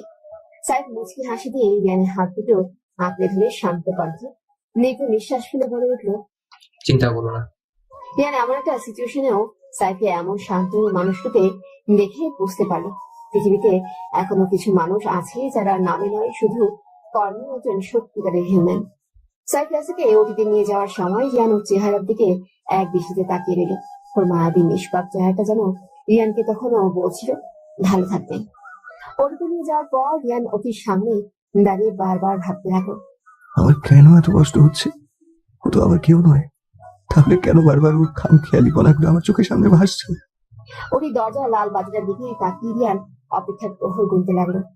আর বুঝতে পারলো কিছু সময় আমরা খারাপ পরিস্থিতিতে পড়ি আমাদের নিজেদের কারণে, আর আমরা সবসময় সেই মানুষগুলোকে অবহেলা করি যারা আমাদের জন্য ভাবে, যারা আমাদের সুখের জন্য সব করতে পারে সব। অনেকক্ষণ পর ওটি লাইটটা বন্ধ হয়ে গেল। লাইটটা বন্ধ হতেই রিয়ানের বুকের মাঝে একটা স্বস্তি অনুভব হলো। এই ভেবে যে শেষ অবধি আমার অপেক্ষার প্রহরটা সমাপ্ত হলো। সাইফ ওটি থেকে বের হতেই রিয়ান সাইফের হাতটা আঁকড়ে ধরে বলে উঠলো, ডক্টর, রাইসা কেমন আছে? লোকের চোখে মুখে এতক্ষণ নিজের কষ্টটাকে লুকিয়ে রাখার যে শক্তি ছিল তা ধীরে ধীরে চুপসে গেল। মিশেলের ছায়া নেমে আসলো লোকটির মুখে। হাতটা দেখে রিয়ানের চিন্তা আরো বেশি বেড়ে গেল। কি হলো, কিছু বলছেন না কেন? সাইফ তাও কোনো জবাব দিল না। মিশেলা তখন আর নিজেকে সামলাতে না পেরে সাইফের সামনে এসে জিজ্ঞাসা করলো। সাইফ তখন চোখের পানিগুলো ছেড়ে দিয়ে বলল, ওর অপারেশনটা সাকসেসফুল হয়েছে, বাট ও অ্যাক্সিডেন্ট হওয়ার সময় অতিরিক্ত কষ্ট হওয়ার কারণে ও কোমায় চলে গেছে। ও রেসপন্স করছে না। আর কি? সাইফ তখন আর চোখের জলগুলো ধরে রাখতে পারলো না। কান্না মাখা কণ্ঠে মিথিলাকে বলল, আর কখনো রেসপন্স করবে কিনা সন্দেহ আছে। সাইফের কথাগুলো শুনতে রিয়ানের বুকটা কেঁপে উঠল। কেন সে জানে না, শুধু মনে হলো বুকের মাঝে কিছু একটা আত্মঘাত করছে। রিয়ান ঠাস করে নিচে বসে পড়লো। কিছু সময় পর কি একটা ভেবে ওটিতে গিয়ে রাইসার কাছে গিয়ে ওর কানে ফিস ফিস করে বলতে লাগলো, এই মেয়ে, তোমাকে উঠতেই হবে, আজ না হয় কাল, একদিন তুমি ঠিক উঠবেই। আর তোমার শেষ কথাটি আমি রাখবো, আর আমার বাবাকে দেওয়া তোমার ওয়াদাও বেখালাফ হবে না। এই বলে রিয়ান ওটি থেকে বের হয়ে গেল। সেদিন থেকে এই রিয়ান আবার নতুন করে বাঁচার অনুপ্রেরণা পেল। সবকিছুই নতুন করে শুরু করলো। চারপাশে বাড়িটা আজ আলোকে সজ্জায় সাজানো। হলুদ, নীল আর লাল বাতি স্পর্শে পুরো বাড়িটা আজ একটু বেশি আলোকিত দেখাচ্ছে। বাড়ির মানুষগুলো আজ অনেক ব্যস্ত, কিন্তু কিসের এত ব্যস্ততা, কিসের এত আয়োজন? মিসেস শায়লা বেগম আর শিলা রান্নাঘর থেকে যেন আজ বের হতেই পারছে না। শামসুরাও বাড়ির কোথাও কোনো খুদ আছে কিনা ঘুরে ঘুরে দেখছে। আর মিথিলা একগাল হাসি মুখে রেখে উপরে যেতে লাগলো। আর চেঁচিয়ে রিয়ানকে ডাকতে লাগলো, ভাইয়া, এই ভাইয়া। অতপর রিয়ানের দরজার সামনে গিয়ে নক করতে লাগলো আর বলতে লাগলো, কি রে ভাইয়া, আজকের দিনও কি তুই এত বেলা অব্দি ঘুমাবি? ওপাশ থেকে তখন উত্তর আসলো, একটু দাঁড়া বোন, আসছি। গলার আওয়াজটি শুনতে পেয়ে মিথিলা শান্ত হয়ে গেল। কিছু সময় পর রিয়ান দরজা খুলল। রিয়ান দরজা খুলতেই মিথিলা চমকে গেল রিয়ানকে দেখে। পরনে নীল গোল্ডেন শেরওয়ানি। বেশ লাগছে ভাইয়া তোকে। ধন্যবাদ মাই ডিয়ার সিস্টার। বাট ভাইয়া, তুই আজও এত বেলা অব্দি ঘুমালি? আরে না, রুম সাজাচ্ছিলাম। রুম সাজাচ্ছিলি? কিন্তু কার জন্য? বারে, তুই জানিস না বুঝি কার জন্য? মিথিলা রিয়ানের মুখ থেকে বাক্যটি শোনা মাত্রই নিশ্চুপ হয়ে রইল। কিছু সময় পর রিয়ানকে শান্ত কণ্ঠে বলতে লাগলো, আর কতকাল অপেক্ষা করবি ভাইয়া? কতদিন আর এভাবে ঘর সাজাবি? কতদিন আর মিথ্যে আশা নিয়ে মরা লাশটির কাছে যাবি? চুপ চুপ মিথিলা, এভাবে বলতে নেই। আর কে মরা লাশ? ও আমার সাথে অভিমান করেছে, তাই হয়তো এভাবে আছে। তুই দেখিস, ও আজ আমার সাথে আসবে, আমার সাথে কথা বলবে। প্রতিদিনই তো তুই এই কথাটি বলিস। এই আশাটি তো আমার সব মিথি। যাই হোক, আমি এখন তাহলে বের হই। মানে কি, তুই এখনই হসপিটালে যাবি? হুম। খেয়ে যাবি না? এসে খাবো। এই বলে রিয়ান ঘর থেকে বেরিয়ে গেল। নিচে নামতেই মিসেস শায়লা বেগম রিয়ানকে দেখে মাত্রই ওর কাছে এসে ওর মাথায় হাত দিয়ে বলে উঠল, বাবা, যার কাছে যাচ্ছিস সে যেন আজ সুস্থ হয়ে যায়, তোর অপেক্ষার যেন অবসান ঘটে। দোয়া করো মা। প্রতিদিনই তো এই দোয়াটি করি, আর প্রতিদিন তুই আসার অপেক্ষায় থাকি এই ভেবে যে এই বুঝি তুই হাসি মুখে ওর হাতটা ধরে এই ঘরে ফিরবি। রিয়ান মায়ের কথায় কোনো উত্তর না দিয়ে ছলছল চোখে বাড়ি থেকে বের হয়ে গেল। মনের মাঝে নানা আশা আর স্বপ্ন নিয়ে হসপিটালের দিকে অগ্রসর হতে লাগলো। তারপর 345 নম্বর কেবিনে গেল। গিয়ে দেখে সাইফ বসে আছে। সাইফকে দেখা মাত্রই রিয়ান বলল, মামা, চলে এসেছি। এই তোমার আসার সময় সেই অনেকক্ষণ অব্দি তোমার জন্য বসে আছি। সরি মামা, আসলে জ্যামের কারণে আসতে একটু দেরি হয়ে গেল। ব্যাপার না, এবার তুমি তোমার ওয়াইফের সাথে থাকো, আমি চললাম। সাইফ চলে যেতে রিয়ান ক্রমশ কেবিনের কাছে গেল। তারপর রাইসার মাথায় হাত দিয়ে ছলছল চোখে বলতে লাগলো, আজকের দিনেও এভাবে নিশ্চুপ হয়ে শুয়ে রইবে? উঠবে না তুমি? জানো আজকে কি? আজ আমাদের ফার্স্ট অ্যানিভার্সারি। এই দিনেই তো তুমি এই ইডিয়েট ছেলেটাকে ঠিক করার জন্য ওর হাতটা ধরেছ। আর এই দিনও তুমি আমার সাথে কথা বলবে না, একটা লাশের মতো শুয়ে থাকবে। তুমি জানো আজ আমি তোমার জন্য পুরো বাড়িটা সাজিয়েছি। মাকে বলে এসেছি আজ তোমাকে আমি আমার সাথে নিয়ে যাব। অবশ্য প্রতিদিনই মাকে এই আশ্বাসটা দিয়ে আসি, তবে আজকে অন্তরের অন্তঃস্থল থেকে কথাটা বলে এসেছি। উঠো না, আমার সাথে কথা বলো না। হঠাৎ রিয়ান নিশ্চুপ হয়ে গেল। তারপর কিছুক্ষণ চুপ থেকে বলে উঠল, এত অভিমান যে একটা বছর পেরিয়ে গেল, অথচ তুমি সেই পুতুলের ন্যায় নিশ্চুপ হয়ে শুয়ে আছো। তুমি জানো প্রতিদিন বাবা ভাবে এই বুঝি তুমি সুস্থ হয়ে বাবাকে বলবে। আপনি কোনো চিন্তা করবেন না বাবা, আপনার ছেলে আবার আগের মতো ঠিক হয়ে যাবে। মিথি প্রত্যহ ভাবে এই বুঝি তুমি ওকে গিয়ে জড়িয়ে ধরবে। আর আমি তোমার সুস্থ হওয়ার অপেক্ষায় প্রত্যহ দীর্ঘশ্বাস ফেলি, কিন্তু তুমি আমাদের অপেক্ষার অবসান ঘটাচ্ছ না। আচ্ছা, তোমার এত অভিমান, এত আমার উপর রাগ যে সেদিন সেই যে বললাম চলে যেতে, তে আজও নিশ্চুপ হয়ে রয়েছ। গত 1 বছর ধরে প্রতিদিন তোমার কাছে এসে তোমার সাথে আমি নিজেই শুধু কথা বলি, কিন্তু তুমি একবারও আমার সাথে কথা বলো না। তুমি বুঝো না রাইসা, এতে আমার খুব কষ্ট হয়। আচ্ছা রাইসা, তোমার এভাবে শুয়ে থাকতে কষ্ট হয় না? প্লিজ রেসপন্স করো, প্লিজ। রিয়ানের কথাগুলো শুনে রাইসার চোখে জল টলটল করতে লাগলো। রিয়ান তা দেখে অভিমানী কণ্ঠে বলল, এতই যখন আবার কষ্ট দেখে তোমার কষ্ট হয়, তাহলে কেন উঠছো না? কেন আমার হাতটা আঁকড়ে ধরছো না? রাস্তায় হাঁটতে গিয়ে হোঁচট খেলাম, তখন তুমি আমার হাতটা আঁকড়ে ধরে আমাকে পথ দেখিয়েছো, আর এখন মাঝপথে ছেড়ে দিয়েছো। তাহলে তোমার আর রিয়ার মধ্যে কি পার্থক্য রইল? রাইসার অশ্রু তখন গড়িয়ে রিয়ানের হাতে পড়লো। রিয়ান তখন বলল, না, তুমি ভেবো না আমাকে নিয়ে রাইসা। সেদিন যখন ডক্টর বলেছিল তুমি ঘুমায় চলে গেছো, তুমি কখনো রেসপন্স করবে কিনা সন্দেহ আছে। কথাটি শুনে সেদিন হয়তো আমি ক্ষণিকের জন্য ভেঙে পড়েছিলাম, কিন্তু পরক্ষণে আমি নিজেকে বুঝিয়েছি এই বলে যে যারা অন্যদের বাঁচার অনুপ্রেরণা দেয় তারা কখনোই এত সহজে মরে যায় না। আর এই বিশ্বাসে দেখতে দেখতে 1 বছর পার করে দিলাম। তুমি তো জানো রাইসা, আমি এখন আর সিগারেট খাই না, এখন আর মদ খাই না, এখন আর রাতও জাগি না। আর ওই 3 রাস্তার মোড়েও বসে থাকি না। কেন জানো? কারণ তোমার শেষ কথাটি ছিল ভালো থাকবেন, আর সেই কথাটি আমাকে নতুন করে জীবন শুরু করতে বাধ্য করেছে। আর ভালো থাকারও চেষ্টা করছি, এবং নিজের কাছের মানুষগুলোকে ভালো রাখার চেষ্টা করছি। জানো রাইসা, এখন আমি অনেক কিছু বুঝে গিয়েছি, সবকিছুর সাথে নিজেকে মানিয়ে চলতে শিখে গেছি। যখন এখন আবেগের বসে আবার জীবনকে থামিয়ে দিতে মন চায়, তখনই তোমার কাছে চলে আসি। তোমার এই নিষ্পাপ চেহারা দেখে আমি আবার বাঁচার অনুপ্রেরণা পাই। সেদিন হয়তো রাইসা আমি তোমার কথাগুলোর মূল্য বুঝতে পারিনি, কিন্তু এখন বুঝতে পেরেছি। আসলে আমরা সত্যি করে যখন কাউকে ভালোবাসি, তখন ভালোবাসার মানুষটিকে ভুল নির্বাচন করি। আর যখন কেউ আমাদের সত্যিকারের ভালোবাসে, তখন আমরা না তার ভালোবাসাটা বুঝতে পারি তখন, যখন সে আমাদের ছেড়ে দূরে চলে যায়। যেমন এখন আমি বুঝতে পেরেছি তোমার নীরবতার কারণে। আজ ইয়াও হয়তো বুঝতে পেরেছে। তাই তো কয়েকদিন আগে আমাকে ফোন দিয়ে কাঁদতে কাঁদতে বললো ও আমার কাছে ফিরে আসতে চায়। কিন্তু এই কথাটি শুনে না সেদিন আমি একটুও খুশি হইনি। 3টা বছর যার জন্য মরা লাশের মতো ছিলাম, সে আমাকে ফোন দিয়েছে, সেই অনুভূতিটা আমার ভেতর কাজ করেনি। কেন জানো? বিকজ আমার সব অনুভূতি আর সব আবেগ ভালোবাসা শুধু তোমায় ঘিরে। আসলে আমাদের জীবনে সুখকর অনুভূতির ঘাটতি থাকে বিধায় আমরা জীবন পথ চলতে গিয়ে বারবার ভালোবাসাটাকে খুঁজি। আর ভালোবাসা প্রথম, দ্বিতীয়, তৃতীয় বলতে কিচ্ছু নেই। যে ভালোবাসায় হাজার কষ্টের মাঝেও আমরা সুখকর অনুভূতি খুঁজে পাই, সেটাই প্রথম এবং শেষ ভালোবাসা। আর বাকি সবকিছু আবেগ কিংবা একটু ভালো লাগা ছাড়া আর কিছুই নয়।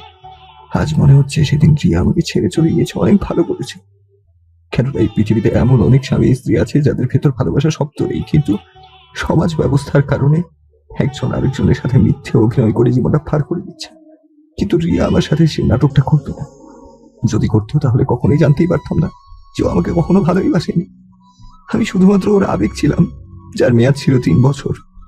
আর ভালোবাসার জিনিসটা কখনো সময়ের সাথে সাথে কমে না, বরং একটু একটু করে পারে, যা মানুষকে আরো দীর্ঘদিন বাঁচার অনুপ্রেরণা দেয়। আর সেই অনুপ্রেরণা নিয়েই তো দুজনে একসাথে হাতে হাত রেখে জীবনের সমস্ত জরাজীর্ণতা বাধা অতিক্রম করে। আর কত এই পুতুলের সাথে কথা বলবে রিয়ান? সাইফের বড় আওয়াজটি পেতে রিয়ান নিশ্চিত হয়ে গেল।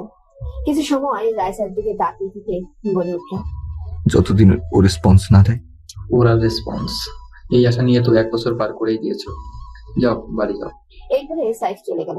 রিয়ান তখন রাইসার চোখের জলগুলো মুছতে লাগলো আর নির্লিপ্ত স্বরে বলতে লাগলো, আজকেও খালি হাতে ফেরাবে? সাথে রিয়ান রাইসার কপালে হাত দিয়ে বলে উঠল, হাসি। কথাটি বলে রিয়ান দাঁড়িয়ে চলে যাওয়ার জন্য পা দিতে মনে হলো কেউ ওর হাতটাকে শক্ত করে ধরে রেখেছে। নিছক কল্পনা কিন্তু স্বপ্ন মনে করে রিয়ান আবারও চলে যেতে গেলেই সে অনুভূতিটা আবারও ফিল হলো। রিয়ানের চোখে মুখে সুখের আমেজ নেমে আসলো। পেছন ফিরে তাকাতেই দেখে রাইসার হাতটা আটকে ধরেছে।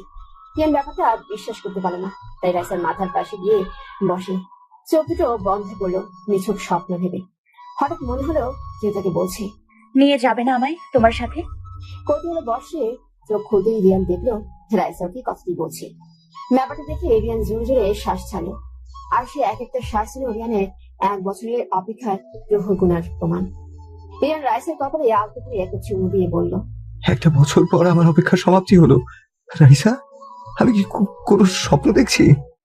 রাইসা তখন আস্তে আস্তে বলল, আমি রিয়া নই যে হোঁচট খেয়েছো বলে মাঝপথে তোমায় ছেড়ে চলে যাব, তাই তো মরতে মরতেও বেঁচে গেলাম। রিয়ান এতক্ষণ পর বুঝতে পারলো যে এখন যা ও দেখছে বা ওষুধে যা হচ্ছে সব সত্য। রিয়ান কিছু সময় চুপ থেকে অতঃপর জোরে চিৎকারে ডক্টরকে ডাকতে লাগলো। ডক্টর, ও রেসপন্স করেছে। তারপর উচ্চস্বরে হেসে বলতে লাগলো, এই ভাড়া দেবো, তুই আমার সাথে বাড়ি যাবি না? না। কিন্তু কেন? কারণ এই যে তুই বললি আমি তোর ভাড়াটে বউ, যার 2 মাস ফুরিয়ে গেছে। রিয়ান তখন হাসতে হাসতে বলল, হ্যাঁ তো, তুই আমার ভাড়াতে বউ তো, তবে 2 মাসের জন্য নয়, সারা জীবনের।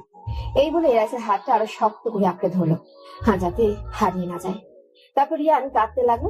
রিয়ানের কান্না দেখে রাইসা বলে উঠলো, এবার রিয়ান হক কাছে আদ্রিয়ান দিলি, আমায় ছেড়ে চলে যাবি না প্লিজ? কি করবো বল, তুই তো কাঁদতে শিখিয়ে দিলি, আমায় ছেড়ে চলে যাস না প্লিজ। কি করবো বল, তুই তো কাঁদতে শিখিয়ে দিলি, আমায় ছেড়ে চলে যাস না প্লিজ। কি করবো বল, তুই তো কাঁদতে শিখিয়ে দিলি, আমায় ছেড়ে চলে যাস না প্লিজ।